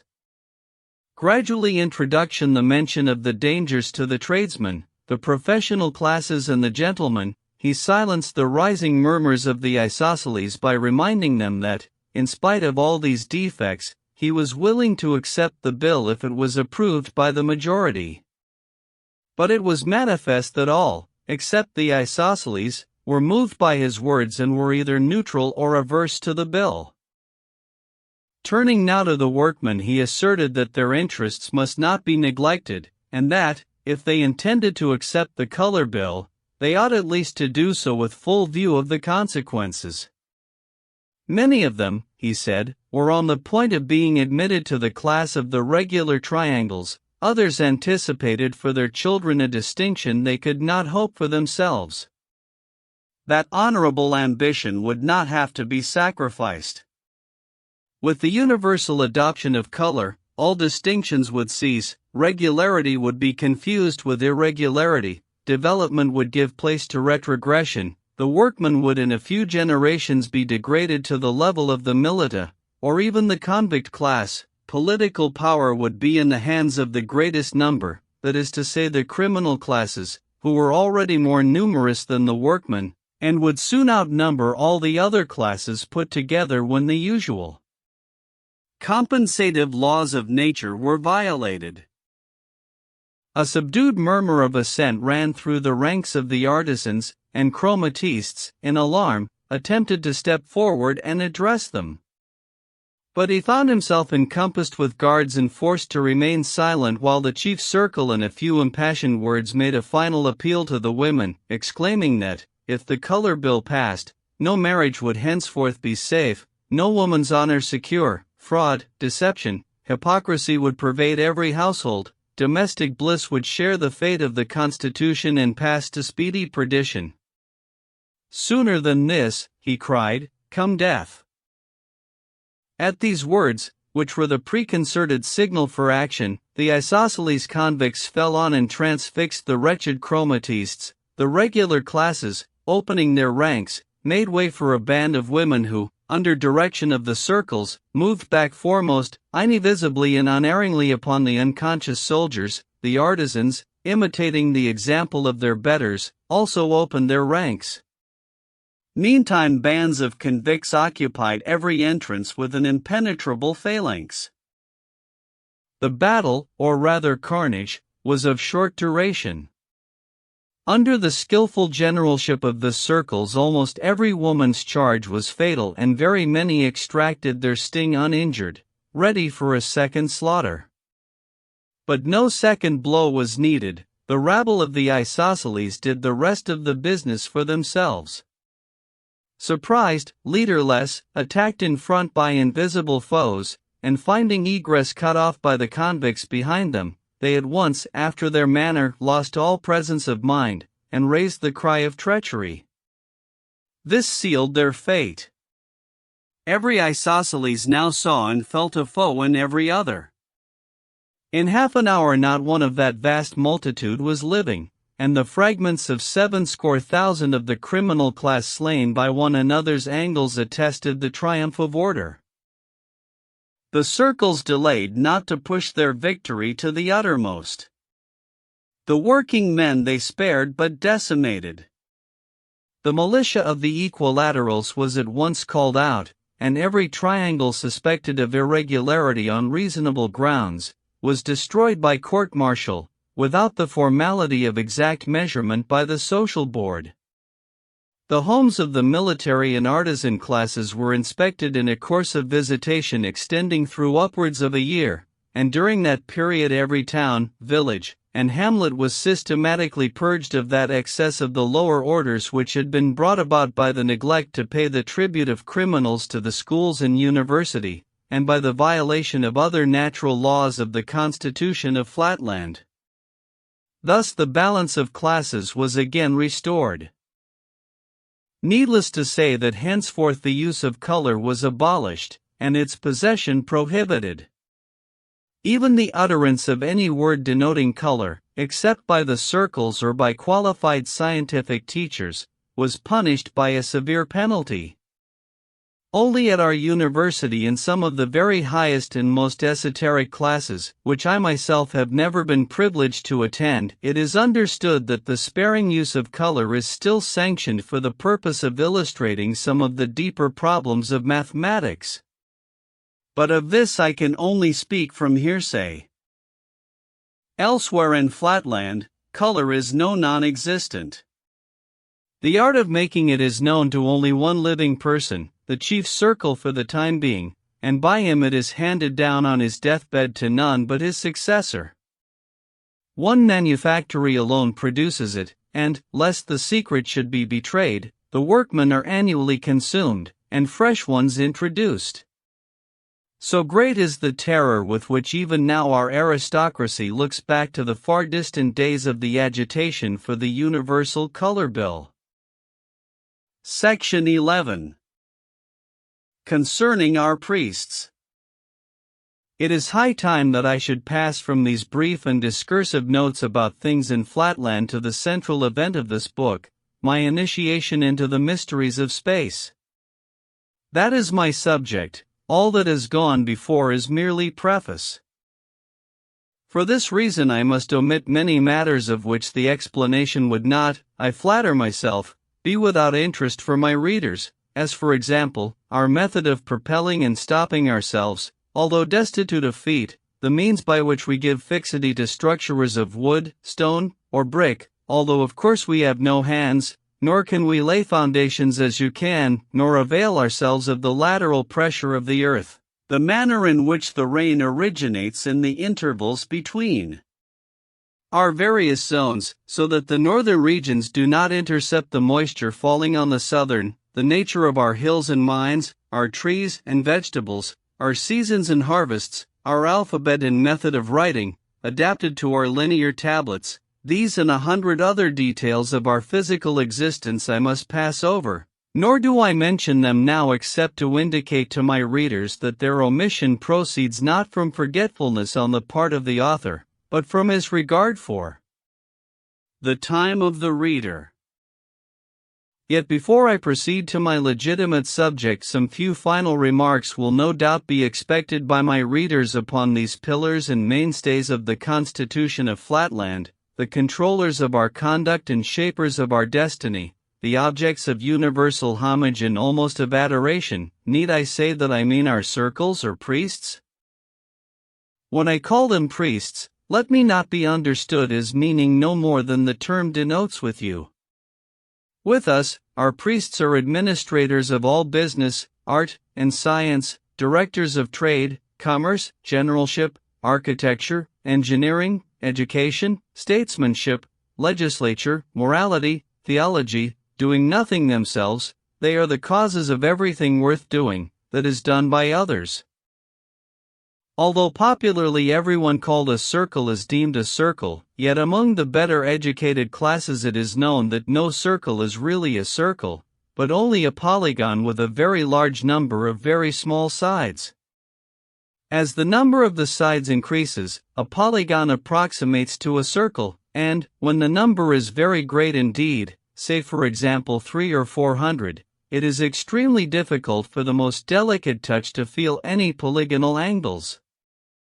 Let me say rather it would be difficult, for, as I have shown above, recognition by feeling is unknown among the highest society, and to feel a circle would be considered a most audacious insult. This habit of abstention from feeling in the best society enables a circle the more easily to sustain the veil of mystery in which, from his earliest years, he is wont to enwrap the exact nature of his perimeter or circumference.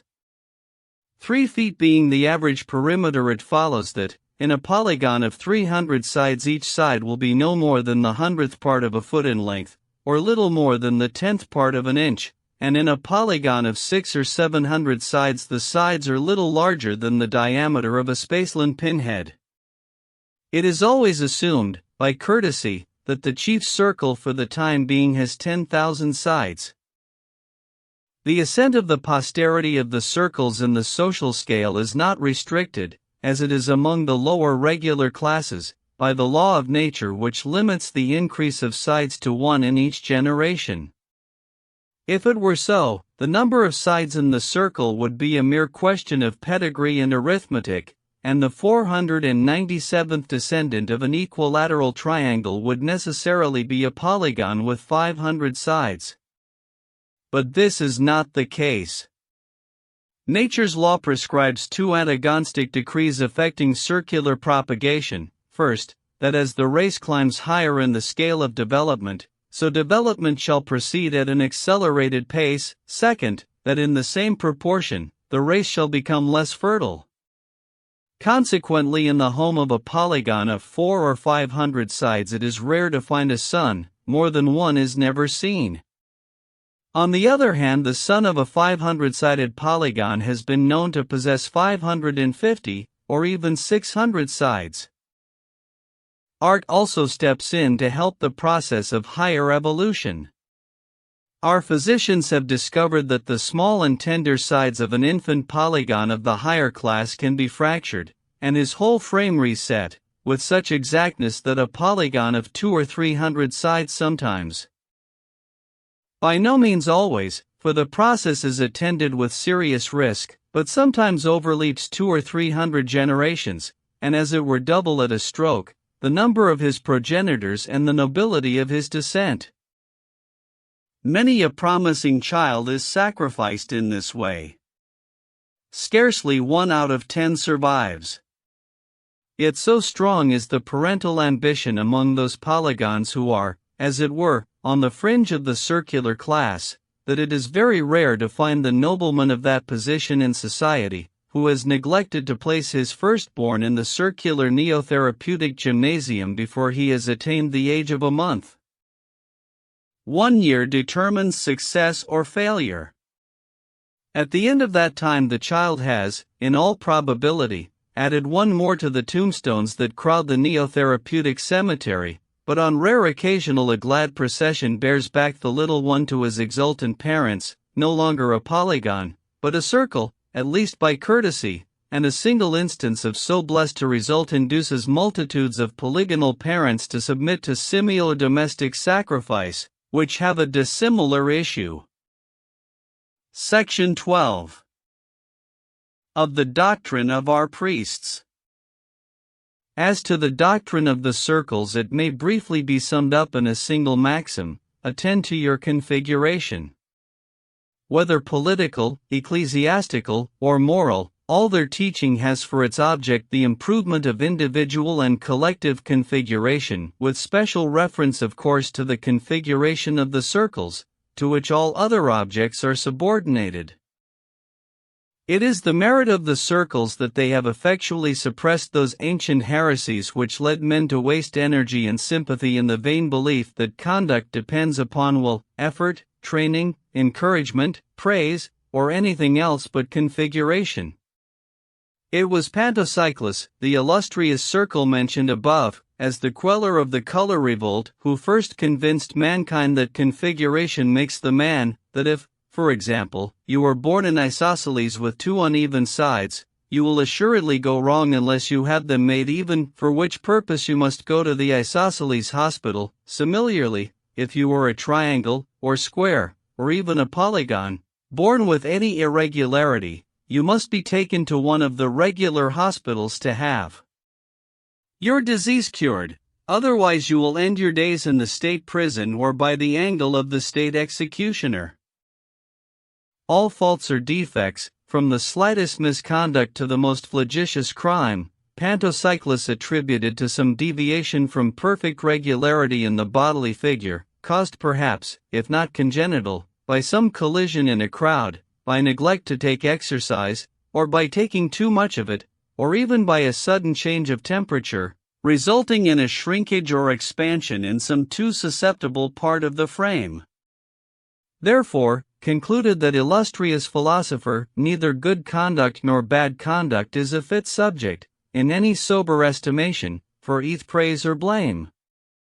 For why should you praise, for example, the integrity of a square who faithfully defends the interests of his client, when you ought in reality rather to admire the exact precision of his right angles? Or again, why blame a lying, thievish isosceles, when you ought rather to deplore the incurable inequality of his sides. Theoretically, this doctrine is unquestionable, but it has practical drawbacks. In dealing with an isosceles, if a rascal pleads that he cannot help stealing because of his unevenness, you reply that for that very reason, because he cannot help being a nuisance to his neighbors, you, the magistrate, cannot help sentencing him to be consumed, and tears an end of the matter. But in little domestic difficulties, when the penalty of consumption, or death, is out of the question, this theory of configuration sometimes comes in awkwardly, and I must confess that occasionally when one of my own hexagonal grandsons pleads as an excuse for his disobedience that a sudden change of temperature has been too much for his perimeter, and that I ought to lay the blame not on him but on his configuration, which can only be strengthened by abundance of the choicest sweetmeats, I neither see my way logically to reject, nor practically to accept, his conclusions. For my own part, I find it best to assume that a good sound scolding or castigation has some latent and strengthening influence on my grandson's configuration, though I own that I have no grounds for thinking so. At all events, I am not alone in my way of extricating myself from this dilemma, for I find that many of the highest circles, sitting as judges in law courts, use praise and blame towards regular and irregular figures, and in their homes I know by experience that, when scolding their children, they speak about right and wrong as vehemently and passionately as if they believed that these names represented real existence, and that a human figure is really capable of choosing between them.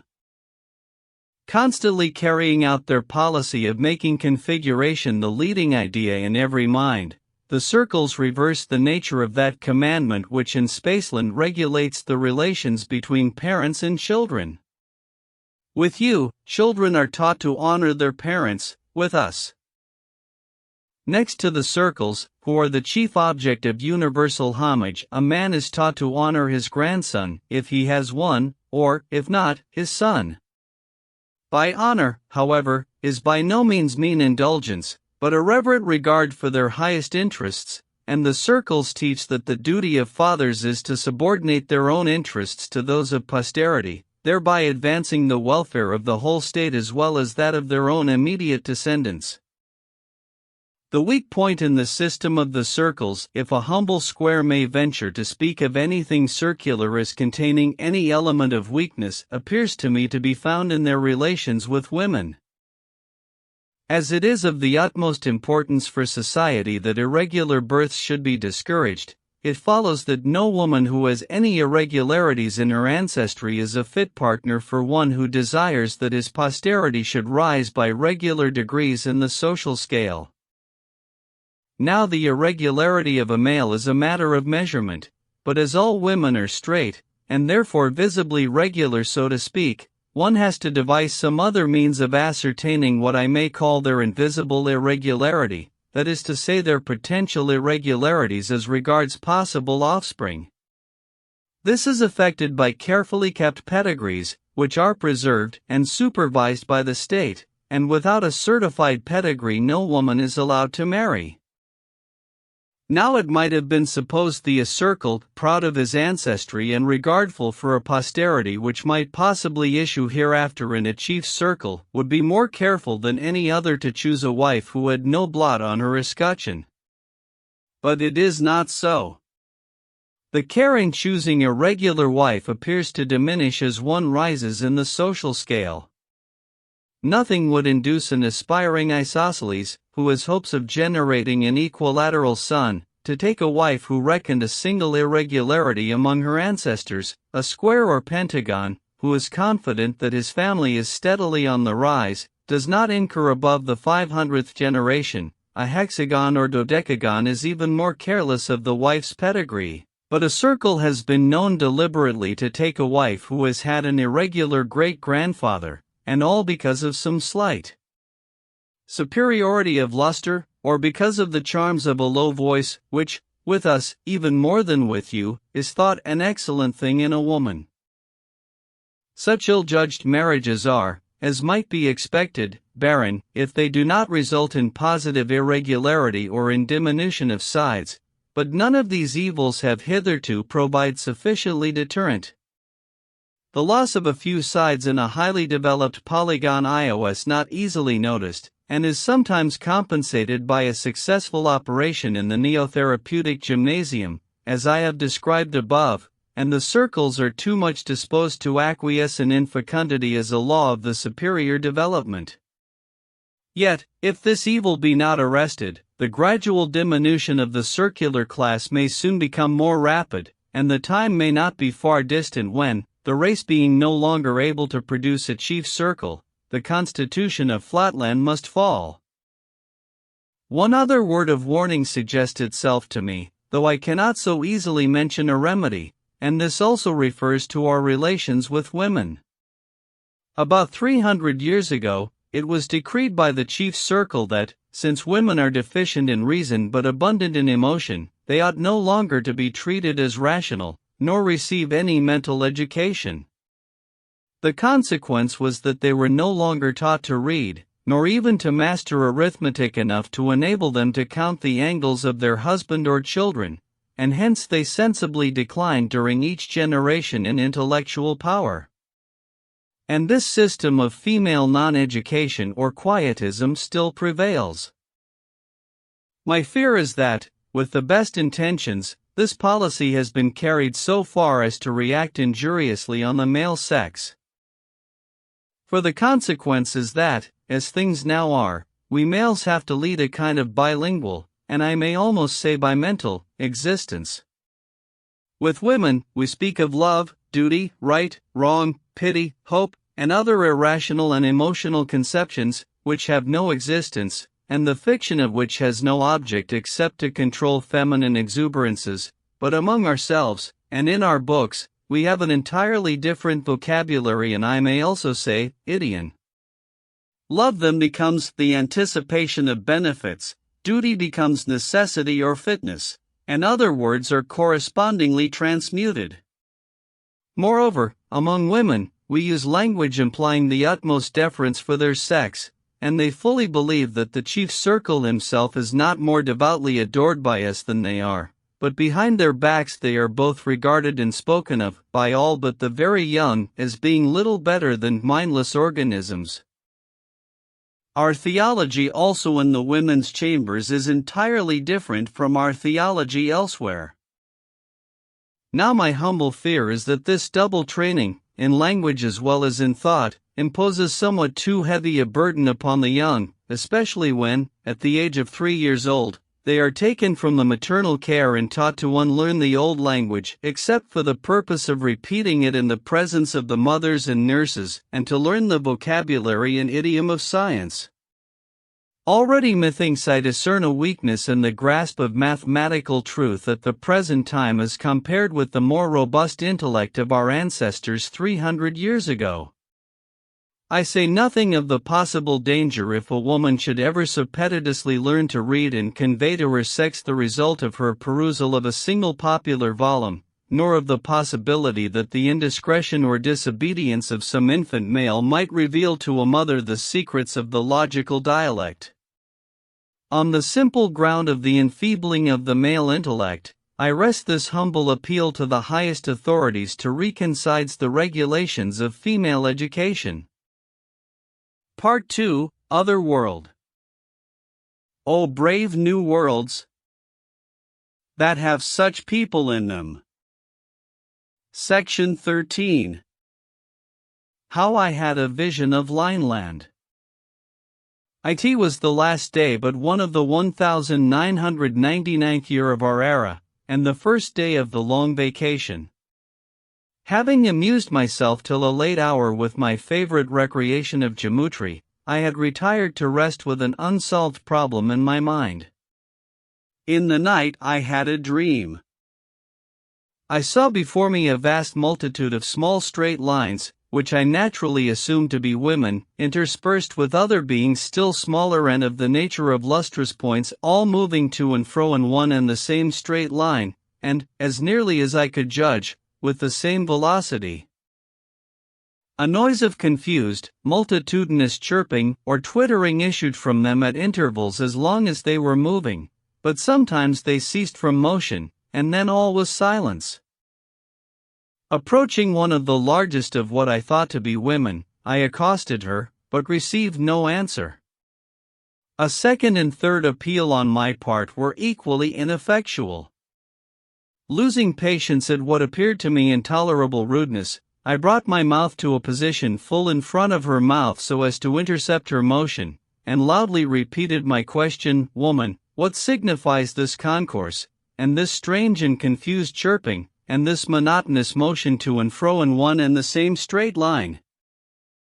"I am no woman," replied the small line, "I am the monarch of the world." "But thou, whence intrudest thou into my realm of Lineland?" Receiving this abrupt reply, I begged pardon if I had in any way startled or molested His Royal Highness, and describing myself as a stranger I besought the king to give me some account of his dominions. But I had the greatest possible difficulty in obtaining any information on points that really interested me, for the monarch could not refrain from constantly assuming that whatever was familiar to him must also be known to me and that I was simulating ignorance in jest. However, by preserving questions I elicited the following facts. It seemed that this poor ignorant monarch, as he called himself, was persuaded that the straight line which he called his kingdom, and in which he passed his existence, constituted the whole of the world, and indeed the whole of space. Not being able either to move or to see, save in his straight line, he had no conception of anything out of it. Though he had heard my voice when I first addressed him, the sounds had come to him in a manner so contrary to his experience that he had made no answer, seeing no man, as he expressed it, and hearing a voice as it were from my own intestines.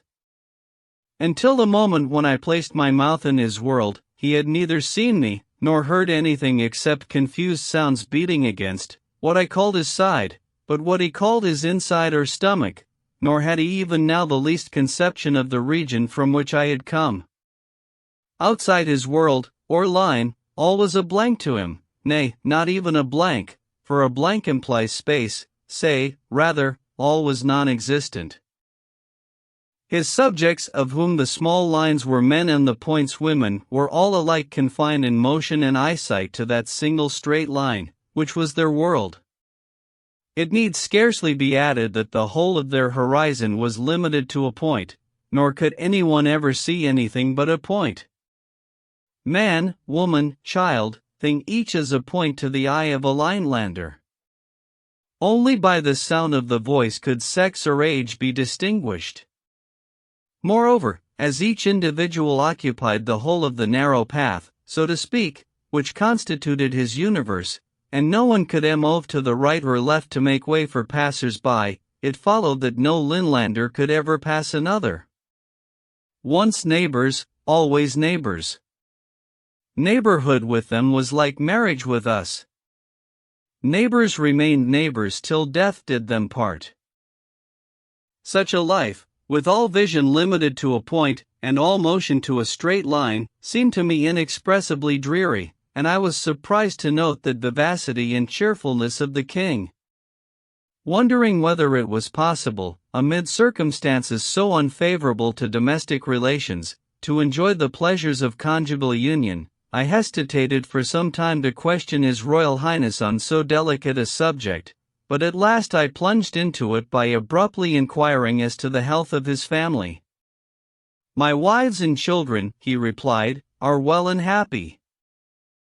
Staggered at this answer, for in the immediate proximity of the monarch, as I had noted in my dream before I entered Lineland, there were none but men, I ventured to reply, "Pardon me, but I cannot imagine how your Royal Highness can at any time either see or approach their Majesties, when there are at least half a dozen intervening individuals, whom you can neither see through, nor pass by?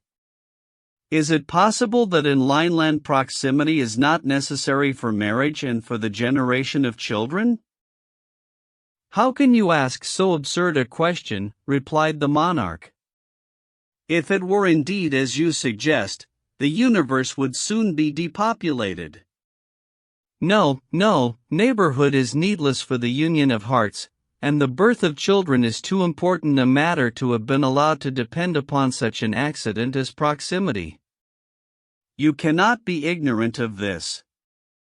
Yet since you are pleased to affect ignorance, I will instruct you as if you were the veriest baby in Lineland. Know, then, that marriages are consummated by means of the faculty of sound and the sense of hearing. You are of course aware that every man has two mouths or voices as well as two eyes, a bass at one and a tenor at the other of his extremities. I should not mention this, but that I have been unable to distinguish your tenor in the course of our conversation. I replied that I had but one voice, and that I had not been aware that His Royal Highness had two. That confirms by impression, said the king, that you are not a man, but a feminine monstrosity with a bass voice, and an utterly uneducated ear. But to continue. Nature having herself ordained that every man should wed two wives. Why two? Asked I. You carry your affected simplicity too far, he cried. How can there be a completely harmonious union without the combination of the four in one, viz., the bass and tenor of the man and the soprano and contralto of the two women? But supposing, said I, that a man should prefer one wife or three? It is impossible, he said. It is as inconceivable as that 2 and 1 should make 5, or that the human eye should see a straight line. I would have interrupted him, but he proceeded as follows. Once in the middle of each week a law of nature compels you to move to and fro with a rhythmic motion of more than usual violence, which continues for the time you would take to count 101. In the midst of this choral dance, at the 51st pulsation, the inhabitants of the universe pause in full career, and each individual sends forth his richest, fullest, sweetest strain. It is in this decisive moment that all our marriages are made. So exquisite is the adaptation of bass and treble, of tenor to contralto, that oftentimes the loved ones, though 20,000 leagues away, recognize at once the responsive note of their destined lover, and, penetrating the paltry obstacles of distance, love unites the three. The marriage in that instance consummated results in a threefold male and female offspring which takes its place in Lineland. What? Always threefold, said I. Must one wife then always have twins? Bass voice monstrosity. Yes, replied the king. How else could the balance of the sexes be maintained, if 2 girls were not born for every boy? Would you ignore the very alphabet of nature? He ceased, speechless for fury, and some time elapsed before I could induce him to resume his narrative. You will not, of course, suppose that every bachelor among us finds his mates at the first wooing in this universal marriage chorus. On the contrary, the process is by most of us many times repeated. Few are the hearts whose happy lot is at once to recognize in each other's voice the partner intended for them by Providence, and to fly into a reciprocal and perfectly harmonious embrace. With most of us the courtship is of long duration. The wooer's voices may perhaps accord with one of the future wives, but not with both, or not, at first, with either, or the soprano and contralto may not quite harmonize. In such cases nature has provided that every weekly chorus shall bring the 3 lovers into closer harmony. Each trial of voice, each fresh discovery of discord, almost imperceptibly induces the less perfect to modify his or her vocal utterance so as to approximate to the more perfect. And after many trials and many approximations, the result is at last achieved. There comes a day at last when, while the wanted marriage chorus goes forth from universal Lineland, the 3 far-off lovers suddenly find themselves in exact harmony, and, before they are aware, the wedded triplet is wrapped vocally into a duplicate embrace, and nature rejoices over 1 more marriage and over 3 more births. Section 14. How I vainly tried to explain the nature of Flatland.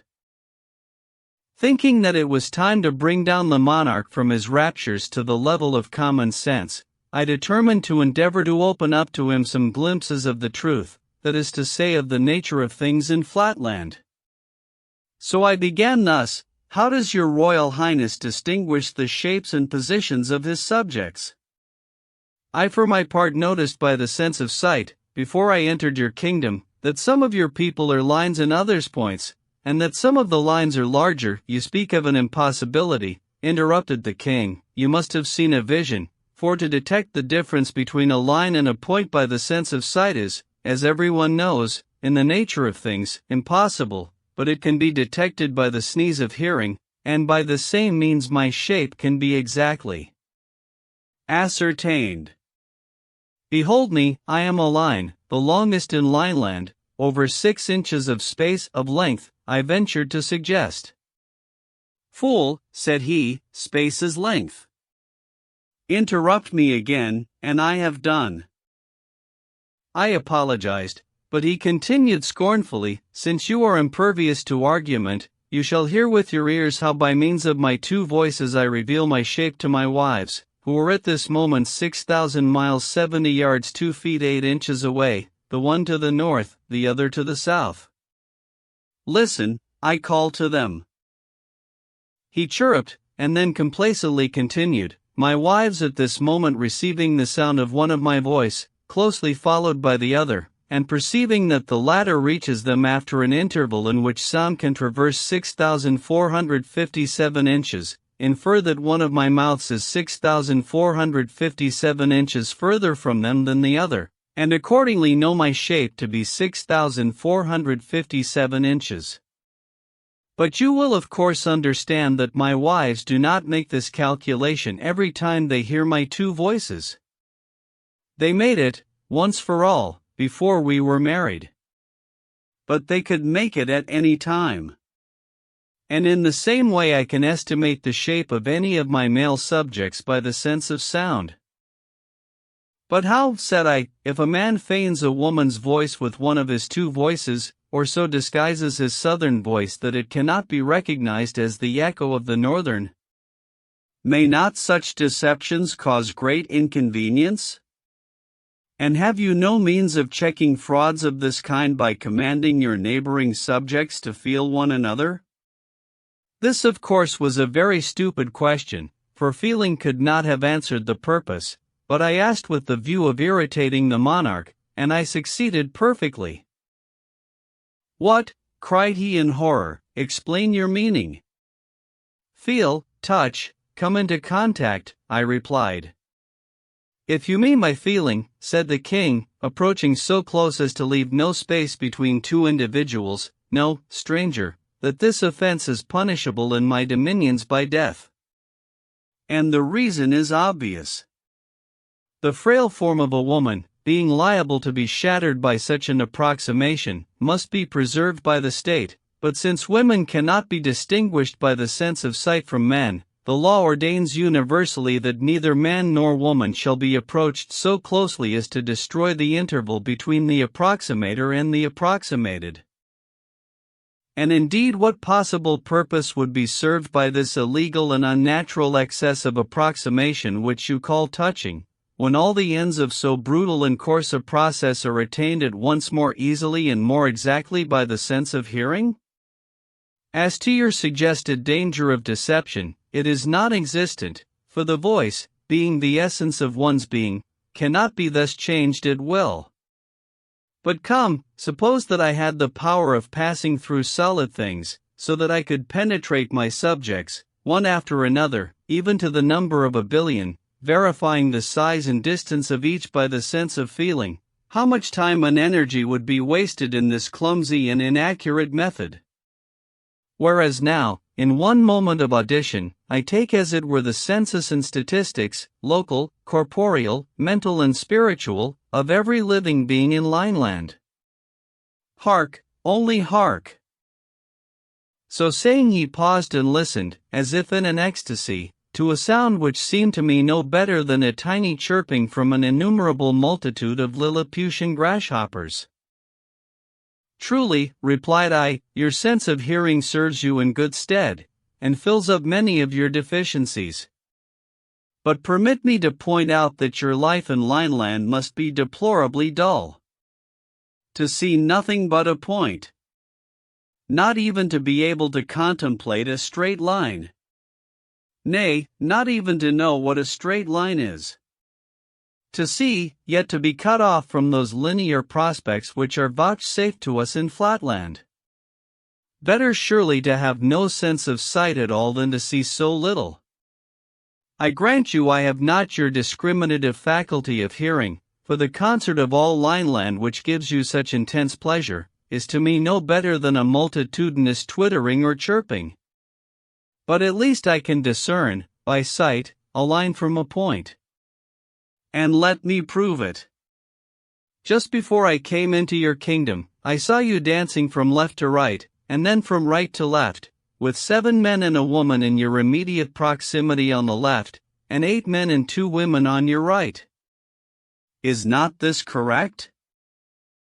It is correct, said the king, so far as the numbers and sexes are cognate, though I know now what you mean by right and left. But I deny that you saw these things. For how could you see the line, that is to say the inside, of any man? But you must have heard these things, and then dreamed that you saw them. And let me ask what you mean by those words left and right. I suppose it is your way of saying northward and southward. Not so, replied I, besides your motion of northward and southward, there is another motion which I call from right to left. King. Exhibit to me, if you please, this motion from left to right. A, that I cannot do, unless you could set out of your line altogether. King. Out of my line? Do you mean out of the world? Out of space? Well, yes. Out of your world. Out of your space.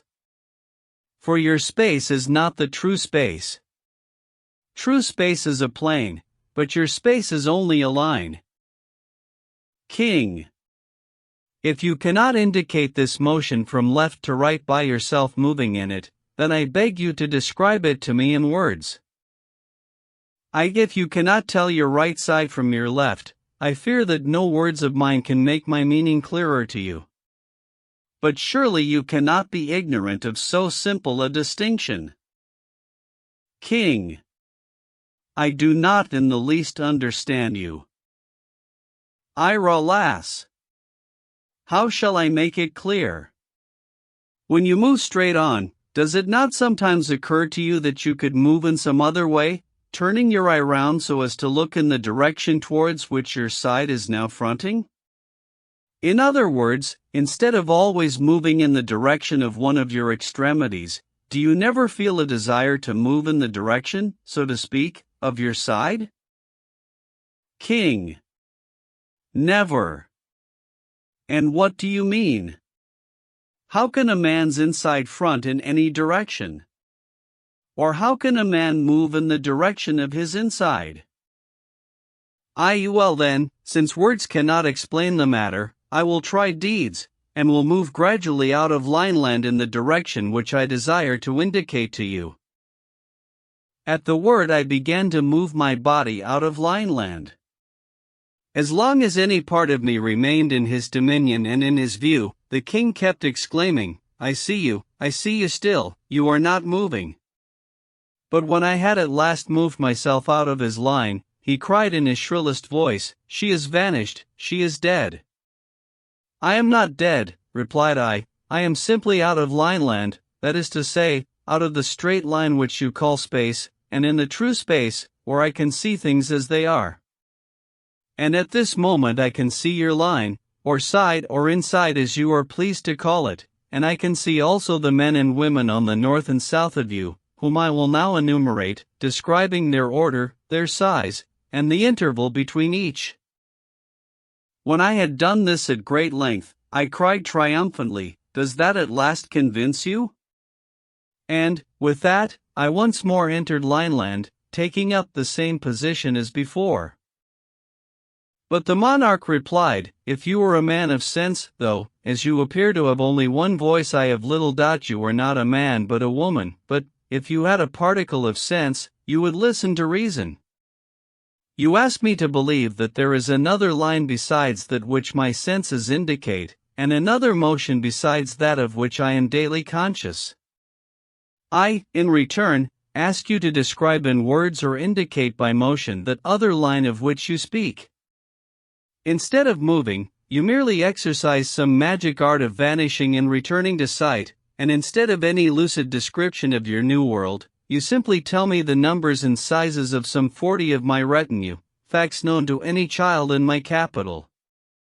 Can anything be more irrational or audacious? Acknowledge your folly or depart from my dominions." Furious at his perversity, and especially indignant that he professed to be ignorant of my sex, I retorted in no measured terms, besotted being. You think yourself the perfection of existence, while you are in reality the most imperfect and imbecile. You profess to see, whereas you see nothing but a point. You plume yourself on inferring the existence of a straight line, but I can see straight lines, and infer the existence of angles, triangles, squares, pentagons, hexagons, and even circles. Why waste more words? Suffice it that I am the completion of your incomplete self. You are a line, but I am a line of lines called in my country a square, and even I, infinitely superior though I am to you, am of little account among the great nobles of Flatland, whence I have come to visit you, in the hope of enlightening your ignorance." Hearing these words, the king advanced towards me with a menacing cry as if to pierce me through the diagonal, and in that same movement there arose from myriads of his subjects a multitudinous war cry, increasing in vehemence till at last methought it rivaled the roar of an army of 100,000 isosceles, and the artillery of 1,000 pentagons. Spellbound and motionless, I could neither speak nor move to avert the impending destruction, and still the noise grew louder, and the king came closer, when I awoke to find the breakfast bell recalling me to the realities of Flatland. Section 15. Concerning a stranger from Spaceland. From dreams I proceed to facts. It was the last day of our 1999th year of our era. The patterning of the rain had long ago announced nightfall, and I was sitting in the company of my wife, musing on the events of the past and the prospects of the coming year, the coming century, the coming millennium. My 4 sons and 2 orphan grandchildren had retired to their several apartments, and my wife alone remained with me to see the old millennium out and the new one in. I was wrapped in thought, pondering in my mind some words that had casually issued from the mouth of my youngest grandson, a most promising young hexagon of unusual brilliancy and perfect angularity. His uncles and I had been giving him his usual practical lesson in sight recognition, turning ourselves upon our centers, now rapidly, now more slowly, and questioning him as to our positions, and his answers had been so satisfactory that I had been induced to reward him by giving him a few hints on arithmetic, as applied to geometry. Taking 9 squares, each an inch every way, I had put them together so as to make one large square, with a side of 3 inches, and I had hence proved to my little grandson that, though it was impossible for us to see the inside of the square, yet we might ascertain the number of square inches in a square by simply squaring the number of inches in the side, and thus, said I, we know that 3 to the second, or 9, represents the number of square inches in a square whose side is 3 inches long. The little hexagon meditated on this a while and then said to me, "But you have been teaching me to raise numbers to the 3rd power. I suppose 3 to the 3rd must mean something in geometry. What does it mean?" "Nothing at all," replied I, "not at least in geometry, for geometry has only 2 dimensions." And then I began to shew the boy how a point by moving through a length of 3 inches makes a line of 3 inches, which may be represented by 3, and how a line of 3 inches, moving parallel to itself through a length of 3 inches, makes a square of 3 inches every way, which may be represented by 3 to the second. Upon this, my grandson, again returning to his former suggestion, took me up rather suddenly and exclaimed, "Well, then, if a point by moving 3 inches, makes a line of 3 inches represented by 3, and if a straight line of 3 inches, moving parallel to itself, makes a square of 3 inches every way, represented by 3 to the second, it must be that a square of 3 inches every way, moving somehow parallel to itself, but I don't see how, must make something else, but I don't see what, of 3 inches every way, and this must be represented by 3 to the third." "Go to bed," said I, a little ruffled by this interruption. "If you would talk less nonsense, you would remember more sense." So my grandson had disappeared in disgrace, and there I sat by my wife's side, endeavoring to form a retrospect of the year 1999 and of the possibilities of the year 2000, but not quite able to shake of the thoughts suggested by the prattle of my bright little hexagon. Only a few sands now remained in the half-hour glass. Rousing myself from my reverie, I turned the glass northward for the last time in the old millennium, and in the act, I exclaimed aloud, "The boy is a fool." Straightway I became conscious of a presence in the room, and a chilling breath thrilled through my very being. "He is no such thing," cried my wife, "and you are breaking the commandments and thus dishonoring your own grandson." But I took no notice of her. Looking around in every direction I could see nothing, yet still I felt a presence, and shivered as the cold whisper came again. I started up. "What is the matter?" said my wife. "There is no draught. What are you looking for?" "There is nothing." There was nothing, and I resumed my seat, again exclaiming, "The boy is a fool, I say, 3 to the third can have no meaning in geometry." At once there came a distinctly audible reply, "The boy is not a fool, and 3 to the third has an obvious geometrical meaning." My wife as well as myself heard the words, although she did not understand their meaning, and both of us sprang forward in the direction of the sound. What was our horror when we saw before us a figure! At the first glance it appeared to be a woman, seen sideways, but a moment's observation shewed me that the extremities passed into dimness too rapidly to represent one of the female sex, and I should have thought it a circle, only that it seemed to change its size in a manner impossible for a circle or for any regular figure of which I had had experience.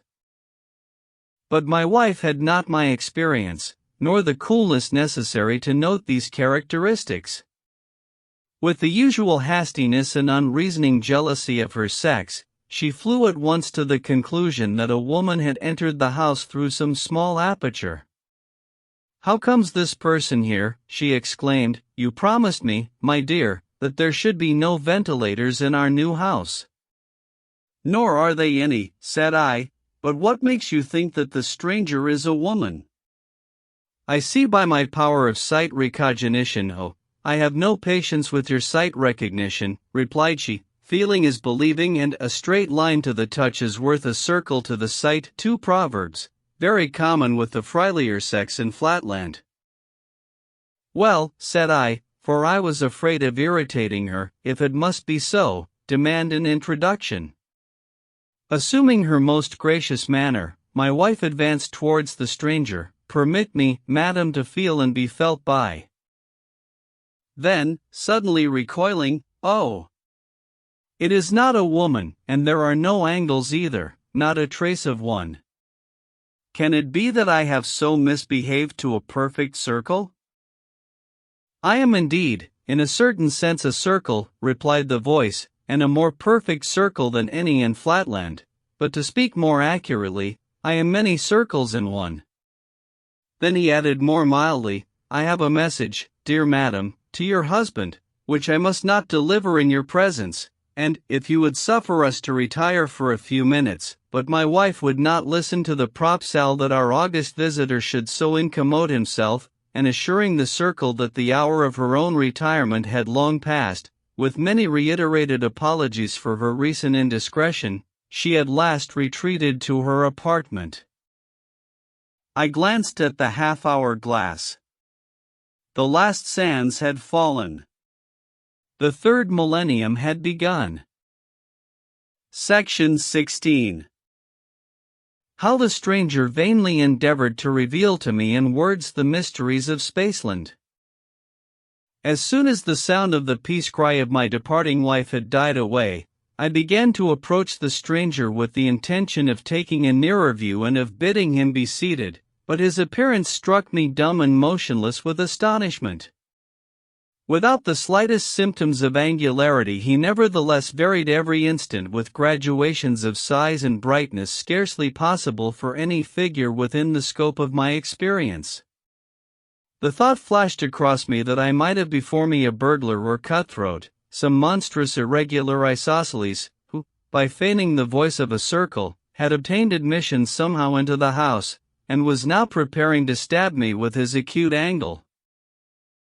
In a sitting room, the absence of fog, and the season happened to be remarkably dry, made it difficult for me to trust to sight recognition, especially at the short distance at which I was standing. Desperate with fear, I rushed forward with an unceremonious, "You must permit me, sir," and felt him. My wife was right. There was not the trace of an angle, not the slightest roughness or inequality. Never in my life had I met with a more perfect circle. He remained motionless while I walked around him, beginning from his eye and returning to it again. Circular he was throughout, a perfectly satisfactory circle, there could not be a dub of it. Then followed a dialogue, which I will endeavor to set down as near as I can recollect it, omitting only some of my profuse apologies, for I was covered with shame and humiliation that I, a square, should have been guilty of the impertinence of feeling a circle. It was commenced by the stranger with some impatience at the lengthiness of my introductory process. Stranger. Have you felt me enough by this time? Are you not introduced to me yet? Most illustrious sir, excuse my awkwardness, which arises not from ignorance of the usages of polite society, but from a little surprise and nervousness, consequent on this somewhat unexpected visit. And I beseech you to reveal my indiscretion to no one, and especially not to my wife. But before your lordship enters into further communications, would he deign to satisfy the curiosity of one who would gladly know whence his visitor came? Stranger.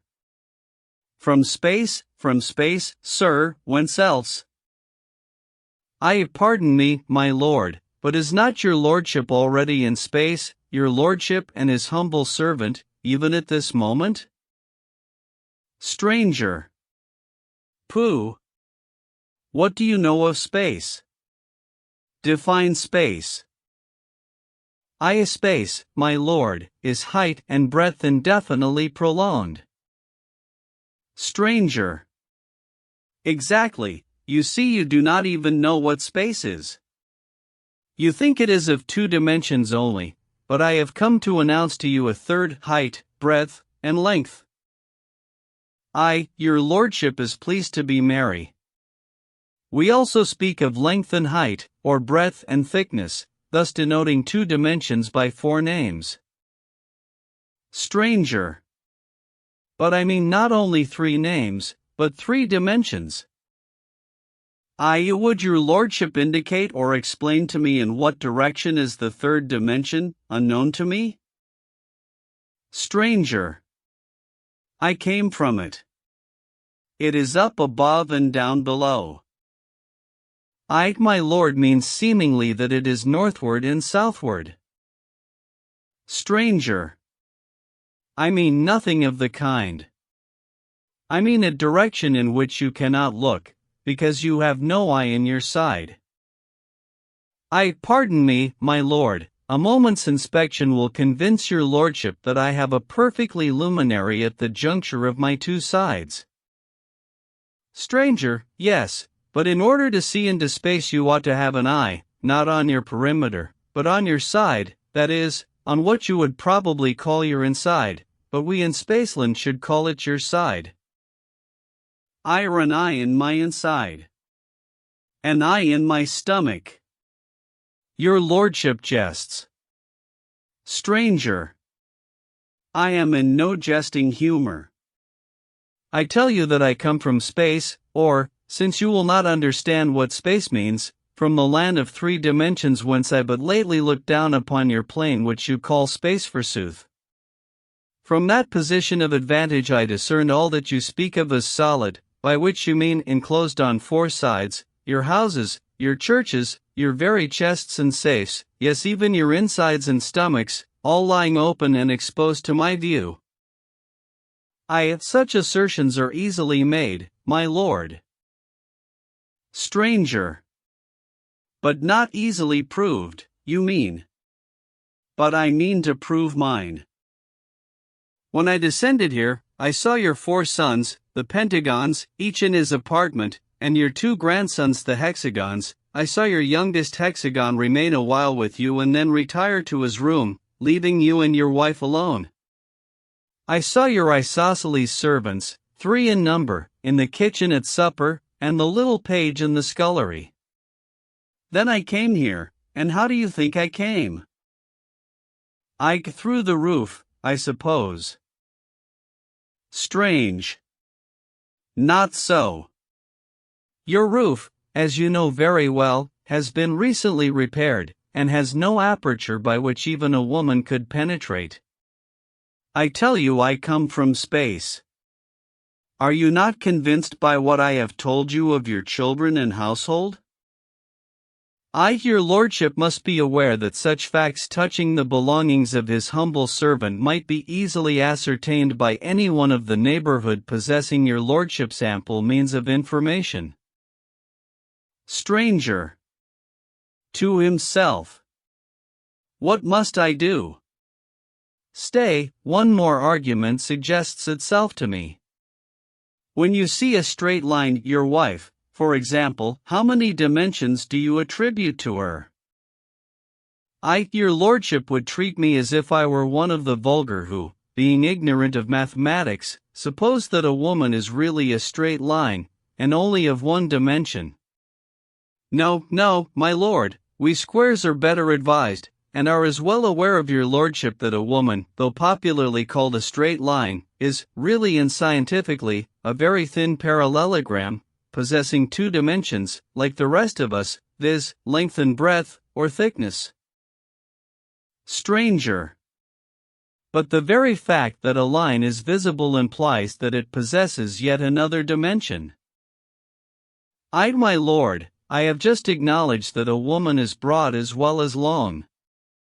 We see her length, we infer her breadth, which, though very slight, is capable of measurement. Stranger. You do not understand me. I mean that when you see a woman, you ought, besides inferring her breadth, to see her length, and to see what we call her height, although the last dimension is infinitesimal in your country. If a line were mere length without height, it would cease to occupy space and would become invisible. Surely you must recognize this? I must indeed confess that I do not in the least understand your lordship. When we in Flatland see a line, we see length and brightness. If the brightness disappears, the line is extinguished, and, as you say, ceases to occupy space. But am I to suppose that your lordship gives the brightness the title of a dimension, and that what we call bright you call high? Stranger. No, indeed. By height I mean a dimension like your length, only, with you, height is not so easily perceptible, being extremely small. My lord, your assertion is easily put to the test. You say I have a 3rd dimension, which you call height. Now, dimension implies direction and measurement. Do but measure my height, or merely indicate to me the direction in which my height extends, and I will become your convert. Otherwise, your lordship's own understand must hold me excused. Stranger. To himself. I can do neither. How shall I convince him? Surely a plain statement of facts followed by ocular demonstration ought to suffice to. Now, sir, listen to me. You are living on a plain. What you style flatland is the vast level surface of what I may call a fluid, or in the top of which you and your countrymen move about, without rising above or falling below it. I am not a plane figure, but a solid. You call me a circle, but in reality I am not a circle, but an infinite number of circles, of size varying from a point to a circle of 13 inches in diameter, one placed on the top of the other.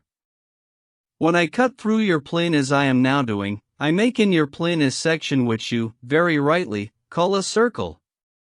For even a sphere, which is my proper name in my own country, if he manifest himself at all to an inhabitant of Flatland, must needs manifest himself as a circle.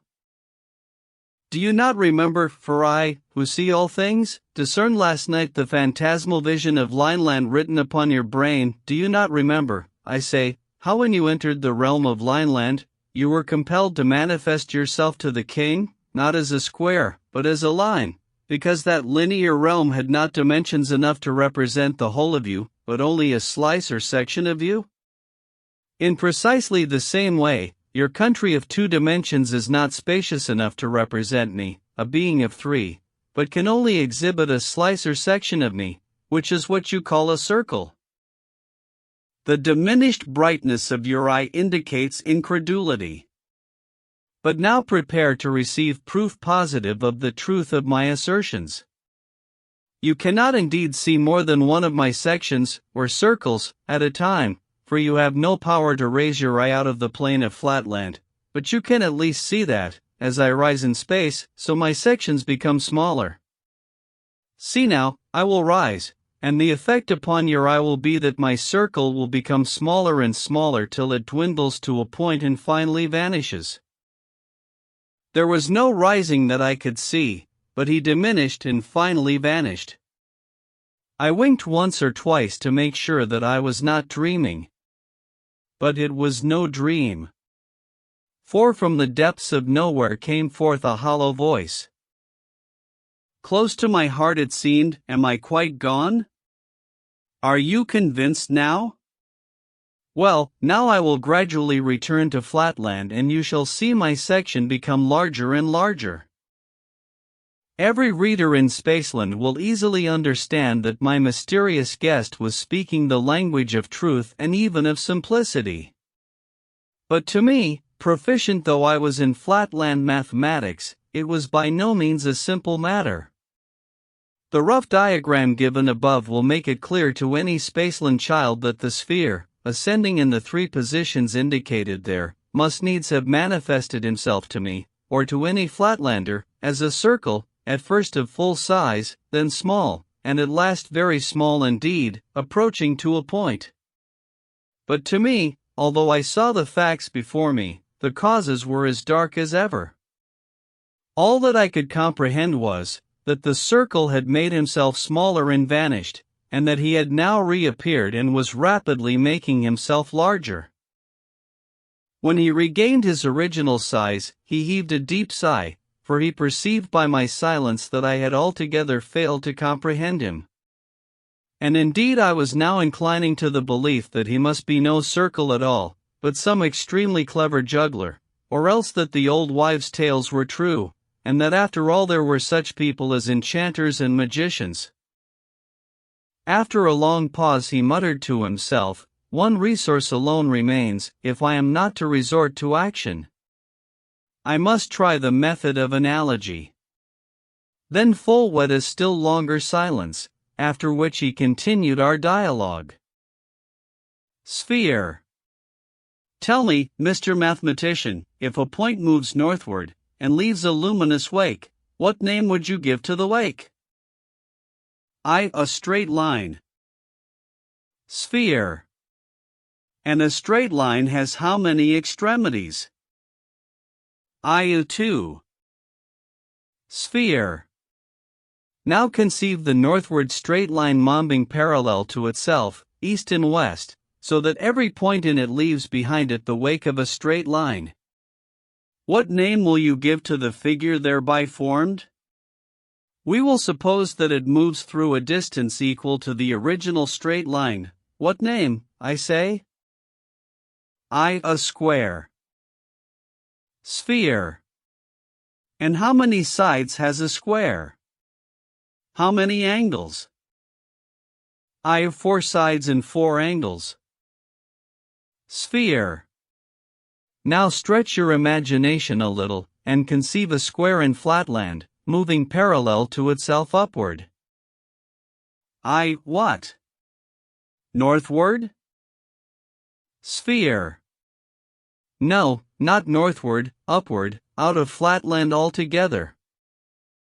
If it moved northward, the southern points in the square would have to move through the positions previously occupied by the northern points.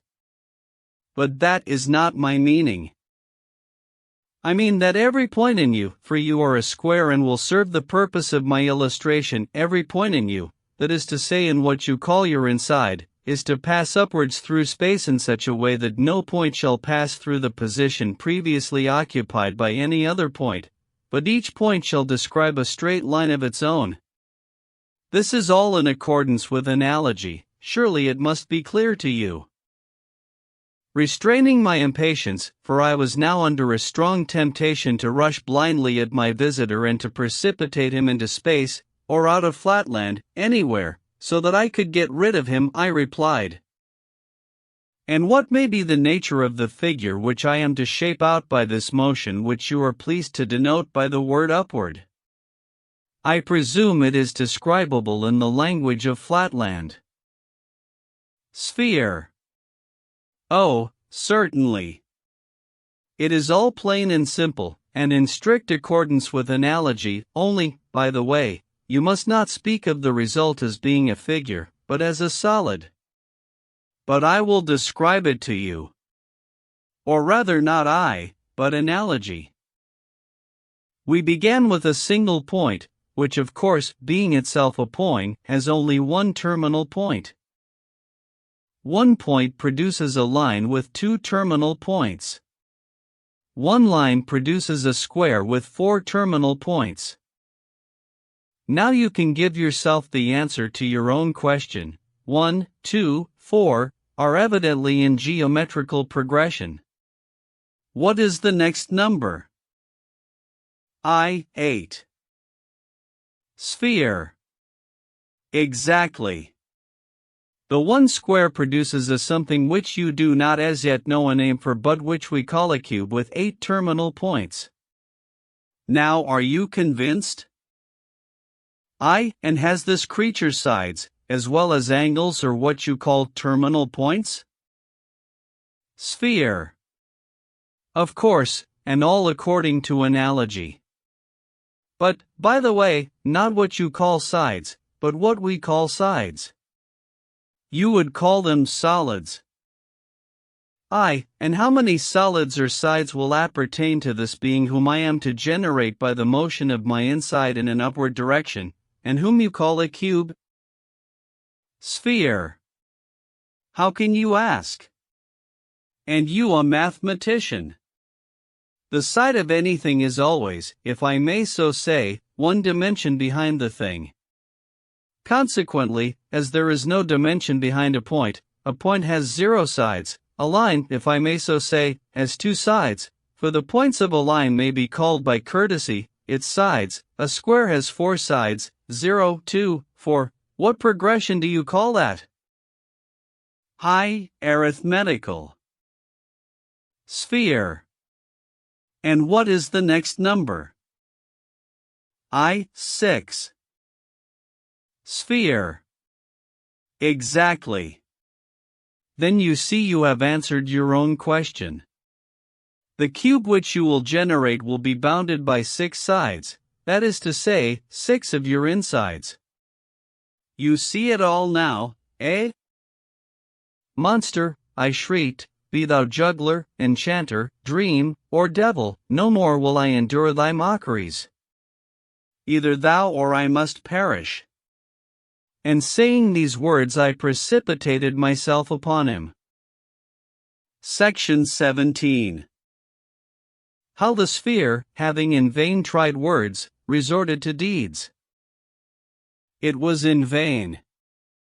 I brought my hardest right angle into violent collision with the stranger, pressing on him with a force sufficient to have destroyed an ordinary circle, but I could feel him slowly and unarrestably slipping from my contact, not edging to the right nor to the left, but moving somehow out of the world, and vanishing into nothing. Soon there was a blank. But still I heard the intruder's voice. Sphere. Why will you refuse to listen to reason? I had hoped to find in you, as being a man of sense and an accomplished mathematician, a fit apostle for the gospel of the 3 dimensions, which I am allowed to preach once only in 1,000 years, but now I know not how to convince you. Stay, I have it. Deeds, and not words, shall proclaim the truth. Listen, my friend. I have told you I can see from my position in space the inside of all things that you consider closed. For example, I see in yonder cupboard near which you are standing, several of what you call boxes, but like everything else in Flatland, they have no tops or bottom, full of money. I see also 2 tablets of accounts. I am about to descend into that cupboard and to bring you one of those tablets. I saw you lock the cupboard half an hour ago, and I know you have the key in your possession. But I descend from space, the doors, you see, remain unmoved. Now I am in the cupboard and am taking the tablet. Now I have it. Now I ascend with it. I rushed to the closet and dashed the door open. One of the tablets was gone. With a mocking laugh, the stranger appeared in the other corner of the room, and at the same time the tablet appeared upon the floor. I took it up. There could be no doubt it was the missing tablet. I groaned with horror, doubting whether I was not out of my sense, but the stranger continued, "Surely you must now see that my explanation, and no other, suits the phenomena. What you call solid things are really superficial. What you call space is really nothing but a great plain. I am in space, and look down upon the insides of the things of which you only see the outsides. You could leave the plane yourself, if you could but summon up the necessary volition. A slight upward or downward motion would enable you to see all that I can see. The higher I mount, and the further I go from your plane, the more I can see, though of course I see it on a smaller scale. For example, I am ascending, now I can see your neighbor the hexagon and his family in their several apartments. Now I see the inside of the theater, 10 doors off, from which the audience is only just departing, and on the other side a circle in his study, sitting at his books. Now I shall come back to you. And, as a crowning proof, what do you say to my giving you a touch, just the least touch, in your stomach? It will not seriously injure you, and the slight pain you may suffer cannot be compared with the mental benefit you will receive." Before I could utter a word of remonstrance, I felt a shooting pain in my inside, and a demoniacal laugh seemed to issue from within me. A moment afterwards the sharp agony had ceased, leaving nothing but a dull ache behind, and the stranger began to reappear, saying, as he gradually increased in size, "There, I have not hurt you much, have I? If you are not convinced now, I don't know what will convince you. What say you?"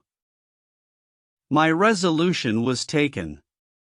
It seemed intolerable that I should endure existence subject to the arbitrary visitations of a magician who could thus play tricks with one's very stomach. If only I could in any way manage to pin him against the wall till help came. Once more I dashed my hardest angle against him, at the same time alarming the whole household by my cries for aid. I believe, at the moment of my onset, the stranger had sunk below our plane, and really found difficulty in rising. In any case, he remained motionless, while I, hearing, as I thought, the sound of some help approaching, pressed against him with redoubled vigor, and continued to shout for assistance. A convulsive shudder ran through the sphere. This must not be, I thought I heard him say, either he must listen to reason, or I must have recourse to the last resource of civilization. Then, addressing me in a louder tone, he hurriedly exclaimed, "Listen, no stranger must witness what you have witnessed. Send your wife back at once, before she enters the apartment. The gospel of 3 dimensions must not be thus frustrated. Not thus must the fruits of 1,000 years of waiting be thrown away. I hear her coming. Back! Back! Away from me, or you must go with me, whither you know not, into the land of 3 dimensions. Fool! Madman! Irregular!" I exclaimed, "Never will I release thee, thou shalt pay the penalty of thine impostures." "Ah! Is it come to this?" thundered the stranger, "then meet your fate, out of your plane you go. Once, twice, thrice. 'Tis done." Section 18. How I came to Spaceland, and what I saw there. An unspeakable horror seized me. There was a darkness, then a dizzy, sickening sensation of sight that was not like seeing. I saw a line that was no line, space that was not space. I was myself, and not myself. When I could find voice, I shrieked loud in agony, "Either this is madness or it is hell." "It is neither," calmly replied the voice of the sphere. "It is knowledge, it is 3 dimensions. Open your eye once again and try to look steadily." I looked, and, behold, a new world.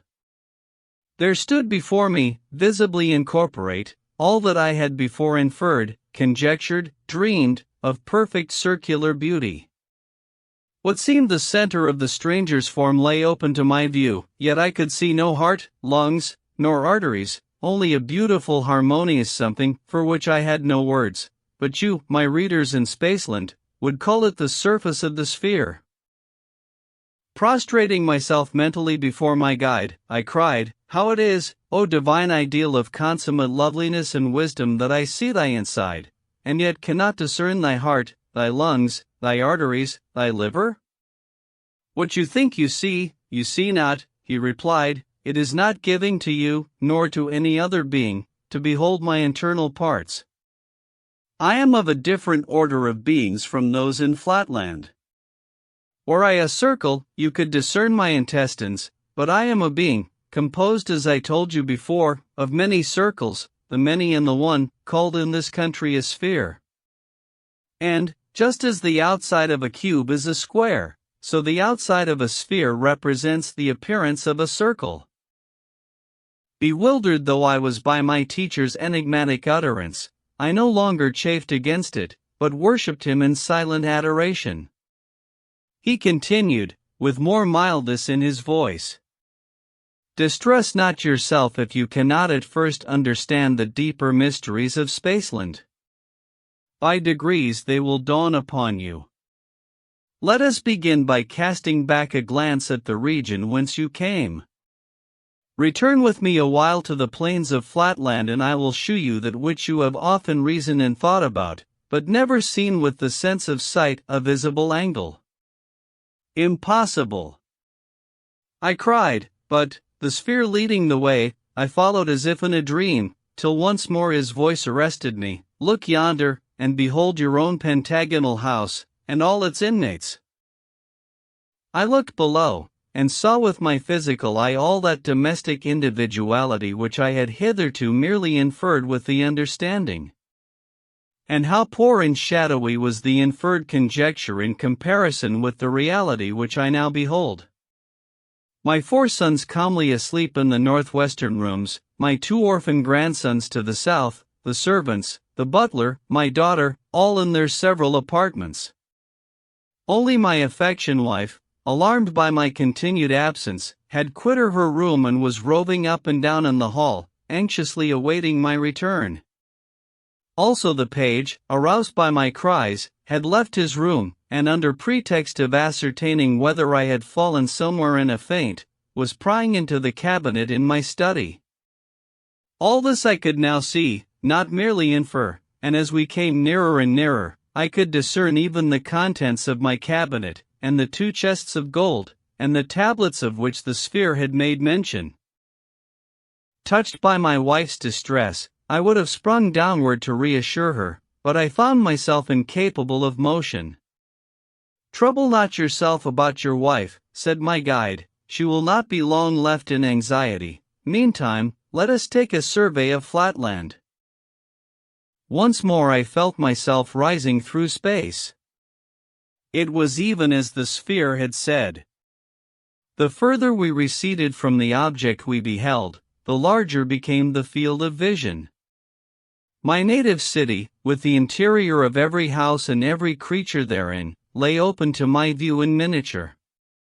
We mounted higher, and lo, the secrets of the earth, the depths of the mines and inmost caverns of the hills, were bared before me.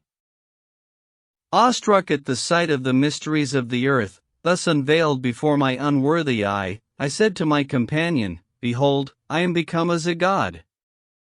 For the wise men in our country say that to see all things, or as they express it, omnipotence, is the attribute of God alone. There was something of scorn in the voice of my teacher as he made answer, "It is so indeed? Then the very pickpockets and cutthroats of my country are to be worshipped by your wise men as being gods, for there is not one of them that does not see as much as you see now. But trust me, your wise men are wrong. Then is omnipotence the attribute of others besides gods? Sphere. I do not know. But, if a pickpocket or a cutthroat of our country can see everything that is in your country, surely that is no reason why the pickpocket or cutthroat should be accepted by you as a god. This omnipotence, as you call it, it is not a common word in Spaceland. Does it make you more just, more merciful, less selfish, more loving? Not in the least. Then how does it make you more divine? More merciful, more loving. But these are the qualities of women. And we know that a circle is a higher being than a straight line, insofar as knowledge and wisdom are more to be esteemed than mere affection. Sphere. It is not for me to classify human faculties according to merit. Yet many of the best and wisest in Spaceland think more of the affections than of the understand, more of your despised straight lines than of your belauded circles. But enough of this. Look yonder. Do you know that building?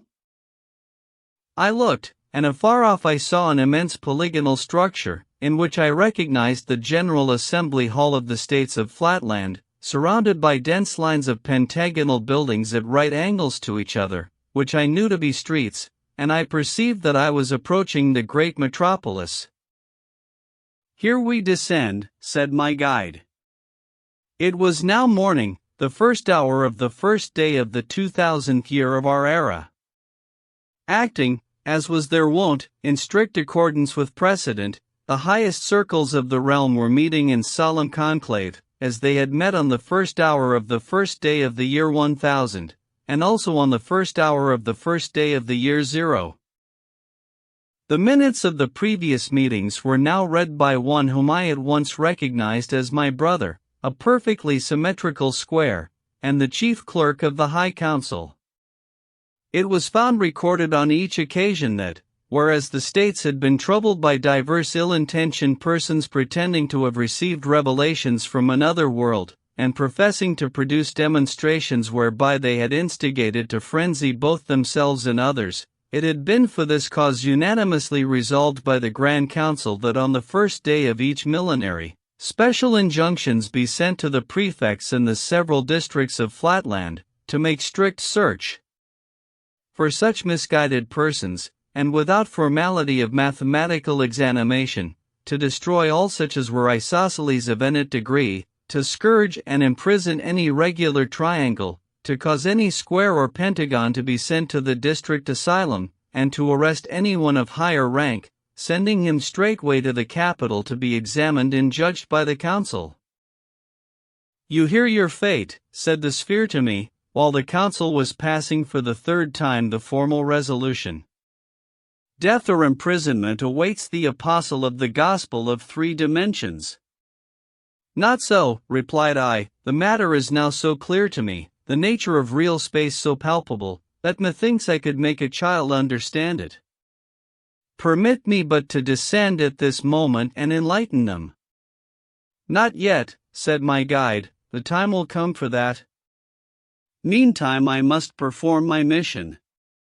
Stay thou there in thy place. Saying these words, he leaped with great dexterity into the sea, if I may so call it, of Flatland, right in the midst of the ring of counselors. I come, said he, to proclaim that there is a land of 3 dimensions. I could see many of the younger counselors start back in manifest horror, as the sphere's circular section widened before them. But on a sign from the presiding circle, who shewed not the slightest alarm or surprise, 6 isosceles of a low type from 6 different quarters rushed upon the sphere. We have him, they cried. No, yes, we have him still. He's going. He's gone. My lords, said the president to the junior circles of the council, there is not the slightest need for surprise. The secret archives, to which I alone have access, tell me that a similar occurrence happened on the last 2 millennial commencements. You will, of course, say nothing of these trifles outside the cabinet. Raising his voice, he now summoned the guards.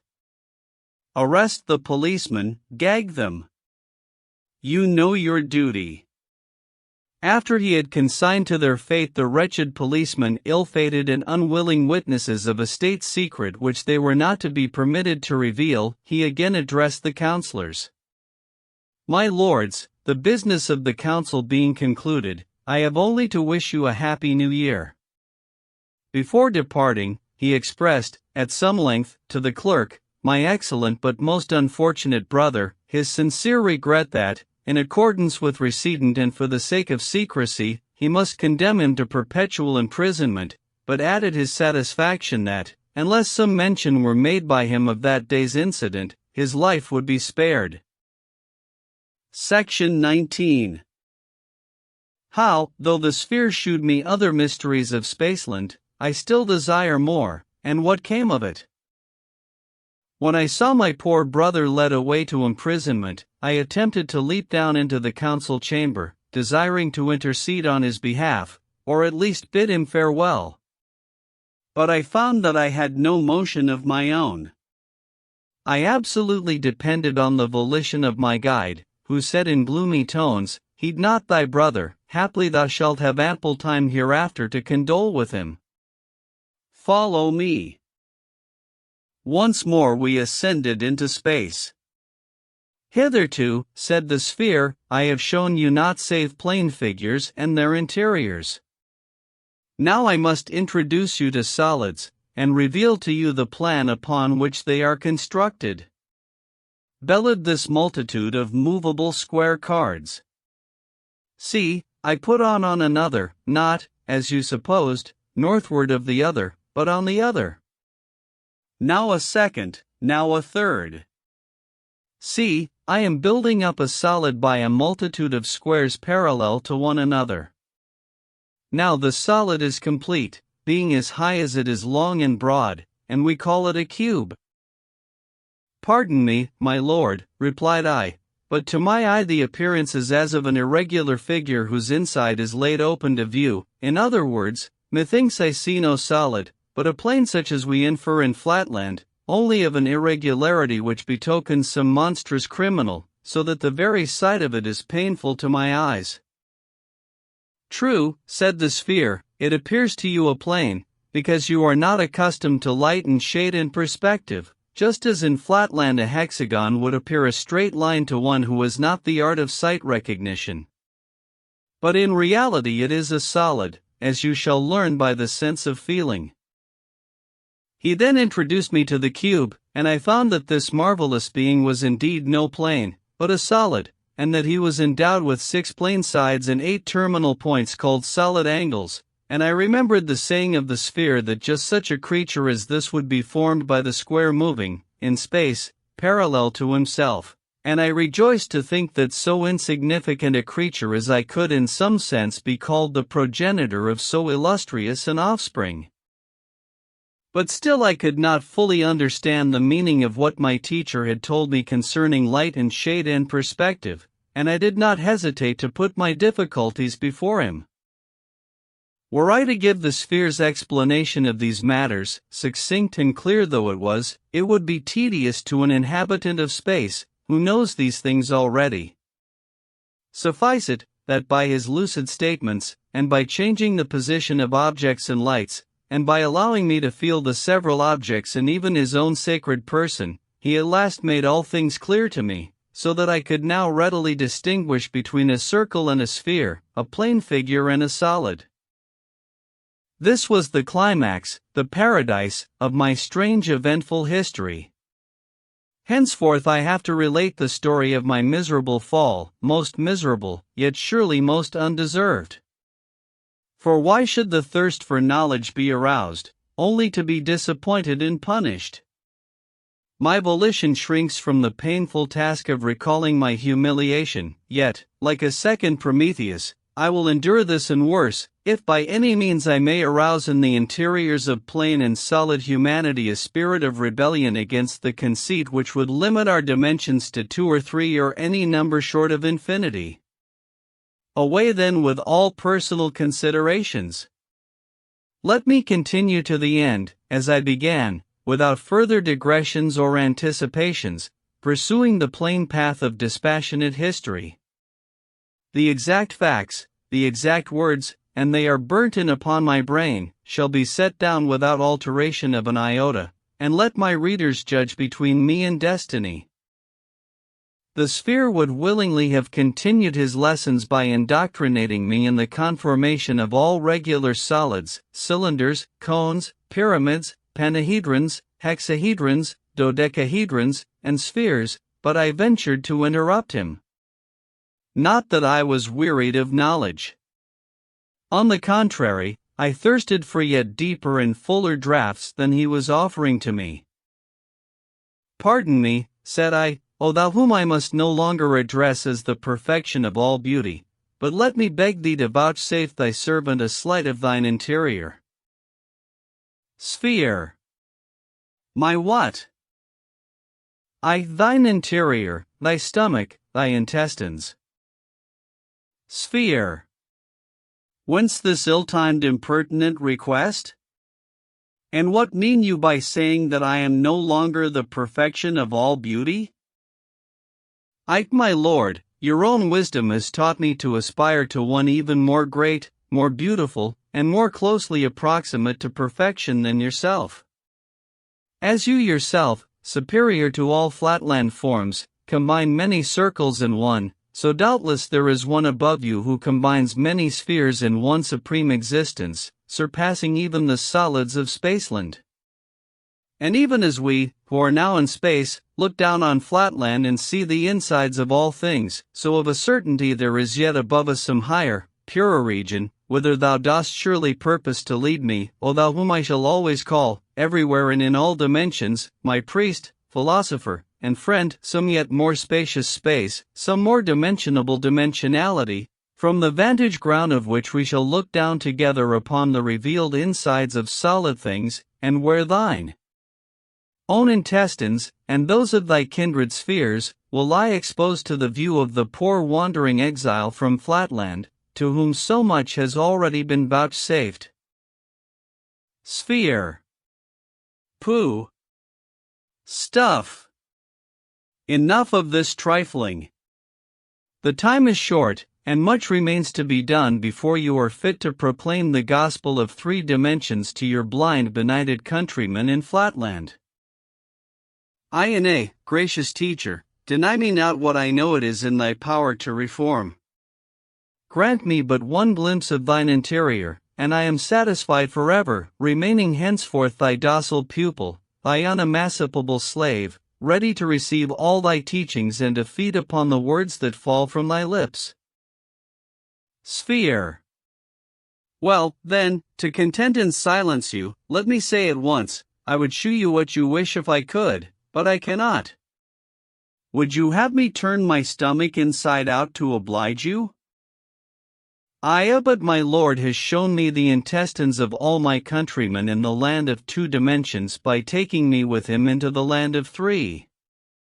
What therefore more easy than now to take his servant on a second journey into the blessed region of the 4th dimension, where I shall look down with him once more upon this land of 3 dimensions, and see the inside of every 3-dimensioned house, the secrets of the solid earth, the treasures of the mines of Spaceland, and the intestines of every solid living creature, even the noble and adorable spheres. Sphere. But where is this land of 4 dimensions? I know not, but doubtless my teacher knows. Sphere. Not I. There is no such land. The very idea of it is utterly inconceivable. Not inconceivable, my lord, to me, and therefore still less inconceivable to my master. Nay, I despair not that, even here, in this region of 3 dimensions, your lordship's art may make the 4th dimension visible to me, just as in the land of 2 dimensions my teacher's skill would fain have opened the eyes of his blind servant to the invisible presence of a 3rd dimension, though I saw it not. Let me recall the past. Was I not taught below that when I saw a line and inferred a plane, I in reality saw a 3rd unrecognized dimension, not the same as brightness, called height? And does it not now follow that, in this region, when I see a plane and infer a solid, I really see a 4th unrecognized dimension, not the same as color, but existent, though infinitesimal and incapable of measurement? And besides this, there is the argument from analogy of figures. Sphere. Analogy. Nonsense, what analogy? Your lordship tempts his servant to see whether he remembers the revelations imparted to him. Trifle not with me, my lord, I thirst, for more knowledge. Doubtless we cannot see that other higher spaceland now, because we have no eye in our stomachs. But, just as there was the realm of Flatland, though that poor puny Lineland monarch could neither turn to left nor right to discern it, and just as there was close at hand, and touching my frame, the land of 3 dimensions, though I, blind senseless wretch, had no power to touch it, no eye in my interior to discern it, so of a surety there is a 4th dimension, which my lord perceives with the inner eye of thought. And that it must exist my Lord himself has taught me. Or can he have forgotten what he himself imparted to his servant? In 1 dimension, did not a moving point produce a line with 2 terminal points? In 2 dimensions, did not a moving line produce a square with 4 terminal points? In 3 dimensions, did not a moving square produce, did not this eye of mine behold it, that blessed being, a cube, with 8 terminal points? And in 4 dimensions shall not a moving cube, alas, for analogy, and alas for the progress of truth, if it be not so, shall not, I say, the motion of a divine cube result in a still more divine organization with 16 terminal points? Behold the infallible confirmation of the series, 2, 4, 8, 16, is not this a geometrical progression? Is not this, if I might quote my Lord's own words, strictly according to analogy? Again, was I not taught by my Lord that as in a line there are 2 bounding points, and in a square there are 4 bounding lines, so in a cube there must be 6 bounding squares? Behold once more the confirming series, 2, 4, 6, is not this an arithmetical progression? And consequently does it not of necessity follow that the more divine offspring of the divine cube in the land of 4 dimensions must have 8 bounding cubes, and is not this also, as my Lord has taught me to believe, strictly according to analogy? Oh, my Lord, behold, I cast myself in faith upon conjecture, not knowing the facts, and I appeal to your Lordship to confirm or deny my logical anticipations. If I am wrong, I yield, and will no longer demand a 4th dimension, but, if I am right, my Lord will listen to reason. I ask therefore, is it, or is it not, the fact, that ere now your countrymen also have witnessed the descent of beings of a higher order than their own, entering closed rooms, even as your Lordship entered mine, without the opening of doors or windows, and appearing and vanishing at will? On the reply to this question I am ready to stake everything.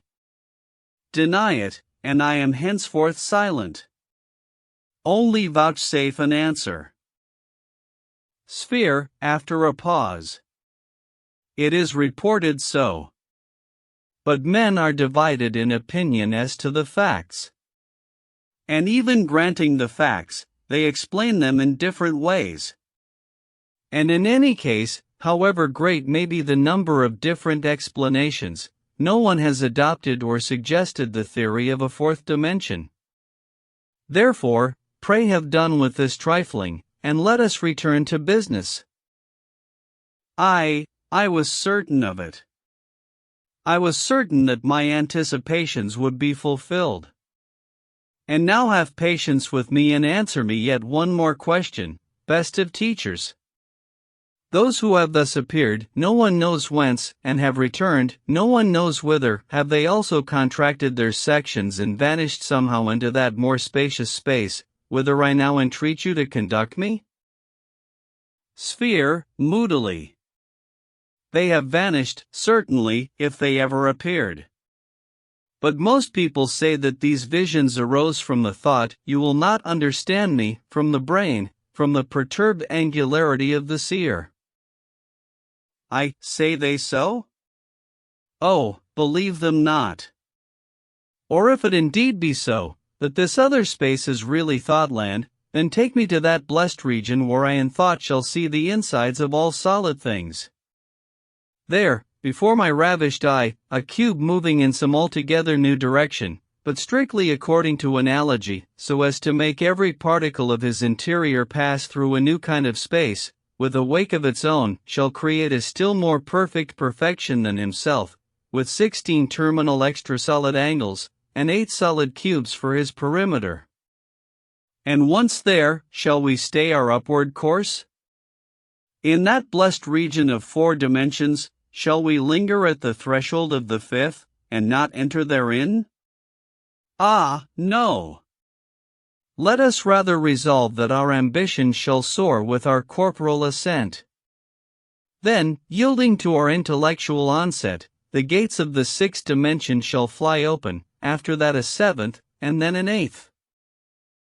How long I should have continued I know not. In vain did the sphere, in his voice of thunder, reiterate his command of silence, and threaten me with the direst penalties if I persisted. Nothing could stem the flood of my ecstatic aspirations. Perhaps I was to blame, but indeed I was intoxicated with the recent draughts of truth to which he himself had introduced me. However, the end was not long in coming. My words were cut short by a crash outside, and a simultaneous crash inside me, which impelled me through space with a velocity that precluded speech. Down. Down. Down. I was rapidly descending, and I knew that return to Flatland was my doom. One glimpse, one last and never to be forgotten glimpse I had of that dull level wilderness, which was now to become my universe again, spread out before my eye. Then a darkness. Then a final, all-consummating thunder peal, and, when I came to myself, I was once more a common creeping square, in my study at home, listening to the peace cry of my approaching wife. Section 20. How the sphere encouraged me in a vision. Although I had less than a minute for reflection, I felt, by a kind of instinct, that I must conceal my experiences from my wife. Not that I apprehended, at the moment, any danger from her divulging my secret, but I knew that to any woman in Flatland the narrative of my adventures must needs be unintelligible. So I endeavored to reassure her by some story, invented for the occasion, that I had accidentally fallen through the trapdoor of the cellar, and had there lain stunned. The southward attraction in our country is so slight that even to a woman my tale necessarily appeared extraordinary and well-nigh incredible, but my wife, whose good sense far exceeds that of the average of her sex, and who perceived that I was unusually excited, did not argue with me on the subject, but insisted that I was ill and required repose. I was glad of an excuse for retiring to my chamber to think quietly over what had happened. When I was at last by myself, a drowsy sensation fell on me, but before my eyes closed I endeavored to reproduce the third dimension, and especially the process by which a cube is constructed through the motion of a square. It was not so clear as I could have wished, but I remembered that it must be upward, and yet not northward, and I determined steadfastly to retain these words as the clue which, if firmly grasped, could not fail to guide me to the solution. So mechanically repeating, like a charm, the words, upward, yet not northward, I fell into a sound refreshing sleep. During my slumber I had a dream. I thought I was once more by the side of the sphere, whose lustrous hue betokened that he had exchanged his wrath against me for perfectly placability.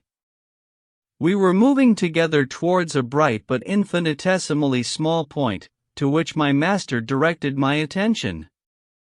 As we approached, methought there issued from it a slight humming noise as from one of your Spaceland bluebottles, only less resonant by far, so slight indeed that even in the perfect stillness of the vacuum through which we soared, the sound reached not our ears till we checked our flight at a distance from it of something under 20 human diagonals.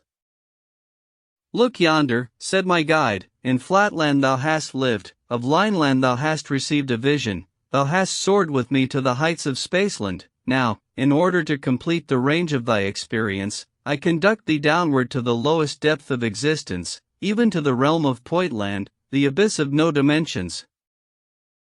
Behold yon miserable creature. That point is a being like ourselves, but confined to the non-dimensional gulf. He is himself his own world, his own universe. Of any other than himself he can form no conception. He knows not length, nor breadth, nor height, for he has had no experience of them. He has no cognizance even of the number two, nor has he a thought of plurality, for he is himself his one and all, being really nothing. Yet mark his perfect self-contentment, and hence learn his lesson, that to be self-contented is to be vile and ignorant, and that to aspire is better than to be blindly and impotently happy. Now listen. He ceased, and there arose from the little buzzing creature a tiny, low, monotonous, but distinct tinkling, as from one of your Spaceland phonographs, from which I caught these words, infinite beatitude of existence. It is, and there is nothing else beside it. What, said I, does the puny creature mean by it? He means himself, said the sphere. Have you not noticed before now, that babies and babyish people who cannot distinguish themselves from the world, speak of themselves in the third person? But hush! It fills all space, continued the little soliloquizing creature, and what it fills, it is. What it thinks, that it utters, and what it utters, that it hears, and it itself is thinker, utterer, hearer, thought, word, addition, it is the one, and yet the all in all. The happiness of being. Can you not startle the little thing out of its complacency, said I, tell it what it really is, as you told me, reveal to it the narrow limitations of Pointland, and lead it up to something higher. That is no easy task, said my master, try you. Hereon, raising my voice to the uttermost, I addressed the point as follows. Silence, silence, contemptible creature. You call yourself the all in all, but you are the nothing. Your so-called universe is a mere speck in a line, and a line is a mere shadow as compared with hush, hush, you have said enough, interrupted the sphere. Now listen, and mark the effect of your harangue on the king of Pointland. The luster of the monarch, who beamed more brightly than ever upon hearing my words, shewed clearly that he retained his complacency, and I had hardly ceased when he took up his strain again.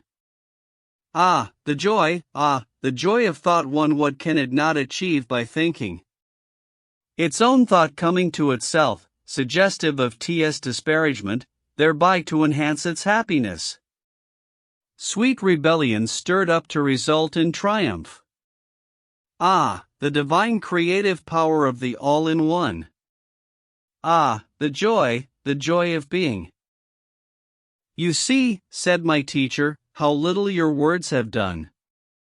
So far as the monarch understands them at all, he accepts them as his own, for he cannot conceive of any other except himself, and plumes himself upon the variety of its thought as an instance of creative power.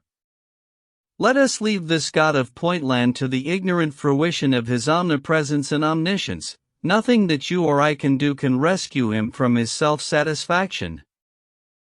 After this, as we floated gently back to Flatland, I could hear the mild voice of my companion pointing the moral of my vision, and stimulating me to aspire, and to teach others to aspire. He had been angered at first, he confessed, by my ambition to soar to dimensions above the third, but, since then, he had received fresh insight, and he was not too proud to acknowledge his error to a pupil. Then he proceeded to initiate me into mysteries yet higher than those I had witnessed, shewing me how to construct extra solids by the motion of solids, and double extra solids by the motion of extra solids, and all strictly according to analogy, all by methods so simple, so easy, as to be patent even to the female sex. Section 21. How I tried to teach the theory of 3 dimensions to my grandson, and with what success. I awoke rejoicing, and began to reflect on the glorious career before me. I would go forth, methought, at once, and evangelize the whole of Flatland. Even to women and soldiers should the gospel of 3 dimensions be proclaimed. I would begin with my wife. Just as I had decided on the plan of my operations, I heard the sound of many voices in the street commanding silence. Then followed a louder voice. It was a herald's proclamation. Listening attentively, I recognized the words of the resolution of the council, enjoining the arrest, imprisonment, or execution of anyone who should pervert the minds of people by delusions, and by professing to have received revelations from another world. I reflected. This danger was not to be trifled with. It would be better to avoid it by omitting all mention of my revelation, and by proceeding on the path of demonstration, which after all, seemed so simple and so conclusive that nothing would be lost by discarding the former means. Upward, not northward, was the clue to the whole proof. It had seemed to me fairly clear before I fell asleep, and when I first awoke, fresh from my dream, it had appeared as patent as arithmetic, but somehow it did not seem to me quite so obvious now. Though my wife entered the room opportunely at just that moment, I decided, after we had exchanged a few words of commonplace conversation, not to begin with her. My pentagonal sons were men of character and standing, and physicians of no mean reputation, but not great in mathematics, and, in that respect, unfit for my purpose. But it occurred to me that a young and docile hexagon, with a mathematical turn, would be a most suitable pupil. Why therefore not make my first experiment with my little precocious grandson, whose casual remarks on the meaning of 3 to the third had met with the approval of the sphere? Discussing the matter with him, a mere boy, I should be in perfect safety, for he would know nothing of the proclamation of the council, whereas I could not feel sure that my sons, so greatly did their patriotism and reverence for the circles predominate over mere blind affection, might not feel compelled to hand me over to the prefect, if they found me seriously maintaining the seditious heresy of the third dimension. But the first thing to be done was to satisfy in some way the curiosity of my wife, who naturally wished to know something of the reasons for which the circle had desired that mysterious interview, and of the means by which he had entered the house. Without entering into the details of the elaborate account I gave her, an account, I fear, not quite so consistent with truth as my readers in Spaceland might desire, I must be content with saying that I succeeded at last in persuading her to return quietly to her household duties without eliciting from me any reference to the world of 3 dimensions.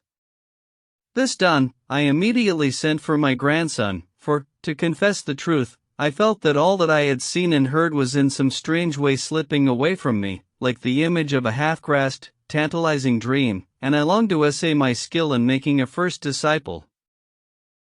When my grandson entered the room, I carefully secured the door. Then, sitting down by his side and taking our mathematical tablets, or, as you would call them, lines, I told him we would resume the lesson of yesterday. I taught him once more how a point by motion in 1 dimension produces a line, and how a straight line in 2 dimensions produces a square. After this, forcing a laugh, I said, "And now, you scamp, you wanted to make believe that a square may in the same way by motion upward, not northward, produce another figure, a sort of extra square in 3 dimensions. Say that again, you young rascal." At this moment we heard once more the herald's "Oh yes, oh yes," outside in the street proclaiming the resolution of the council. Young though he was, my grandson, who was unusually intelligent for his age, and bred up in perfect reverence for the authority of the circles, took in the situation with an acuteness for which I was quite unprepared. He remained silent till the last words of the proclamation had died away, and then, bursting into tears, "Dear grandpapa," he said, "that was only my fun, and of course I meant nothing at all by it, and we did not know anything then about the new law, and I don't think I said anything about the 3rd dimension, and I am sure I did not say 1 word about upward, not northward, for that would be such nonsense, you know. How could a thing move upward, and not northward? Upward and not northward. Even if I were a baby, I could not be so absurd as that. How silly it is. Ah! Not at all silly, said I, losing my temper. Here, for example, I take this square, and, at the word, I grasped a movable square, which was lying at hand, and I move it, you see, not northward but, yes, I move it upward, that is to say, northward, but I move it somewhere, not exactly like this, but somehow here I brought my sentence to an inane conclusion, shaking the square about in a purposeless manner, much to the amusement of my grandson, who burst out laughing louder than ever, and declared that I was not teaching him, but joking with him, and so saying he unlocked the door and ran out of the room. Thus ended my first attempt to convert a pupil to the gospel of 3 dimensions. Section 22. How I then tried to diffuse the theory of 3 dimensions by other means, and of the result.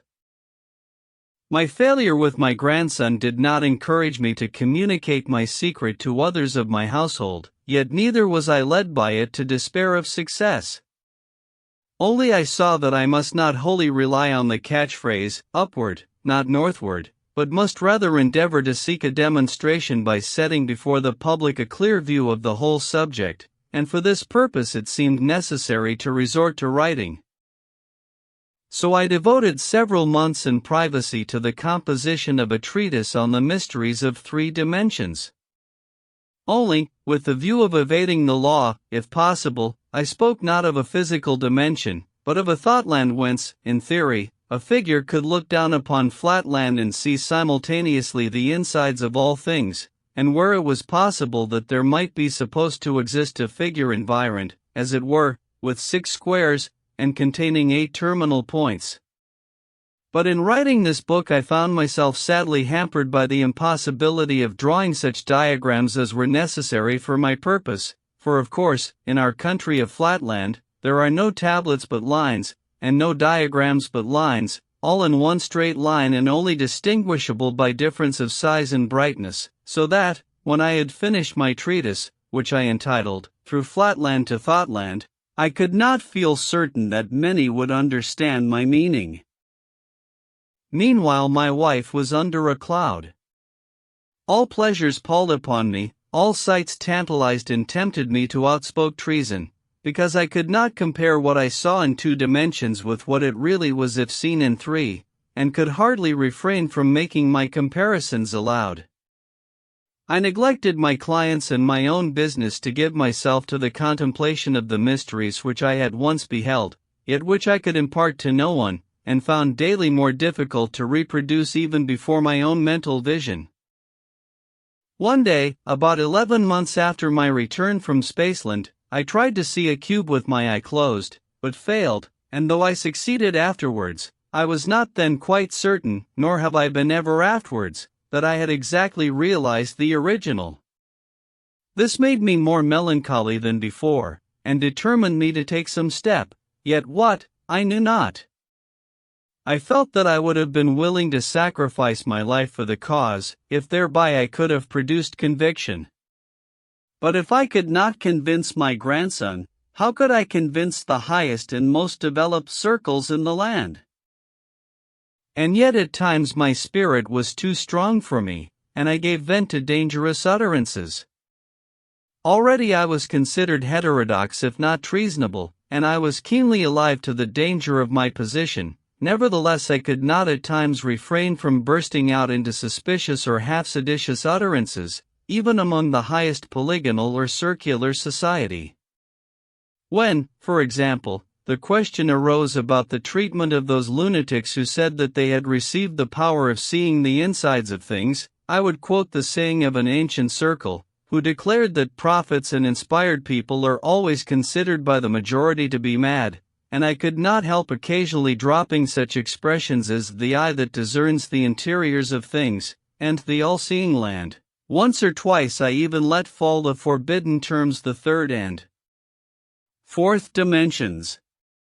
At last, to complete a series of minor indiscretions, at a meeting of our local speculative society held at the palace of the prefect himself, some extremely silly person having read an elaborate paper exhibiting the precise reasons why Providence has limited the number of dimensions to 2, and why the attribute of omnipotence is assigned to the Supreme alone, I so far forgot myself as to give an exact account of the whole of my voyage with the sphere into space, and to the assembly hall in our metropolis, and then to space again, and of my return home, and of everything that I had seen and heard in fact or vision. At first, indeed, I pretended that I was describing the imaginary experiences of a facetious person, but my enthusiasm soon forced me to throw off all disguise, and finally, in a fervent peroration, I exhorted all my hearers to divest themselves of prejudice and to become believers in the third dimension. Need I say that I was at anchor rested and taken before the council? Next morning, standing in the very place where but a very few months ago the sphere had stood in my company, I was allowed to begin and to continue my narration unquestioned and uninterrupted. But from the first I foresaw my fate, for the president, noting that a guard of the better sort of policeman was in attendance, of angularity little, if at all, under 55 degrees, ordered them to be relieved before I began my defense, by an inferior class of 2 or 3 degrees. I knew only too well what that meant. I was to be executed or imprisoned, and my story was to be kept secret from the world by the simultaneous destruction of the officials who had heard it, and, this being the case, the president desired to substitute the cheaper for the more expensive victims. After I had concluded my defense, the president, perhaps perceiving that some of the junior circles had been moved by evident earnestness, asked me 2 questions. Whether I could indicate the direction which I meant when I used the words upward, not northward? Whether I could by any diagrams or descriptions, other than the enumeration of imaginary sides and angles, indicate the figure I was pleased to call a cube? I declared that I could say nothing more, and that I must commit myself to the truth, whose cause would surely prevail in the end. The President replied that he quite concurred in my sentiment, and that I could not do better. I must be sentenced to perpetual imprisonment, but if the truth intended that I should emerge from prison and evangelize the world, the truth might be trusted to bring that result to pass. Meanwhile, I should be subjected to no discomfort that was not necessary to preclude escape, and, unless I forfeited the privilege by misconduct, I should be occasionally permitted to see my brother who had preceded me to my prison. 7 years have elapsed and I am still a prisoner, and if I accept the occasional visits of my brother, debarred from all companionship save that of my jailers. My brother is one of the best of squares, just sensible, cheerful, and not without fraternal affection, yet I confess that my weekly interviews, at least in one respect, cause me the bitterest pain.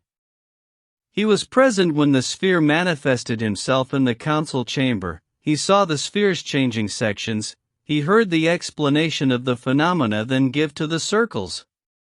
Since that time, scarcely a week has passed during 7 whole years, without his hearing from me a repetition of the part 1 played in that manifestation, together with ample descriptions of all the phenomena in Spaceland, and the arguments for the existence of solid things derivable from analogy.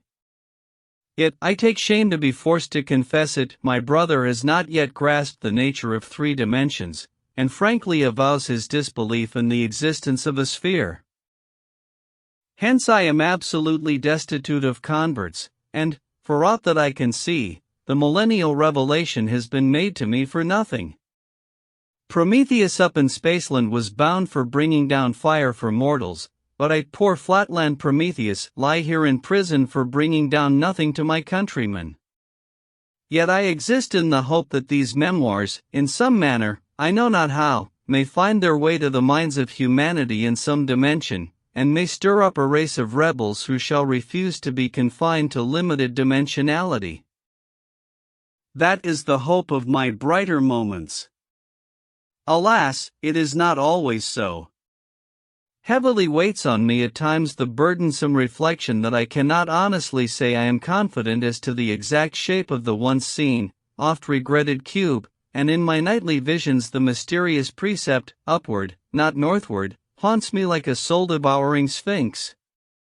It is part of the martyrdom which I endure for the cause of truth that there are seasons of mental weakness, when cubes and spheres flit away into the background of scarce possible existences, when the land of 3 dimensions seems almost as visionary as the land of 1 or none, nay, when even this hard wall that bars me from my freedom, these very tablets on which I am writing, and all the substantial realities of Flatland itself, appear no better than the offspring of a diseased imagination, or the baseless fabric of a dream. Finus. About the author. Edwin Abbott Abbott, 1838–1926, was an English schoolmaster, theologian, and writer whose rare fusion of intellect and imagination produced one of the most distinctive works in English literature. Born in London and educated at the City of London School and St. John's College, Cambridge, Abbott distinguished himself in both the sciences and the humanities. He later returned to direct the very school where he had studied, inspiring generations of students to unite faith, logic, and creativity. While he wrote extensively on theology and grammar, it was Flatland, a romance of many dimensions, that secured his lasting fame. Through its elegant metaphor of a 2-dimensional world, Abbott explored not only mathematical abstraction but also the narrowness of human vision, whether social, intellectual, or spiritual. Beneath the wit and precision of his writing lies a deep compassion for the human struggle to understand what lies beyond the visible. His work continues to inspire thinkers, scientists, and artists alike, from mathematicians exploring higher dimensions to readers seeking wisdom beyond the familiar. Abbott's legacy endures as that of a teacher who believed that truth is infinite and that every act of understanding opens the door to another dimension. Pigeon, Publishing House, presented Flatland, a romance of many dimensions. Author, Edwin A. Abbott. Thank you for listening to this audiobook. We hope you enjoyed it.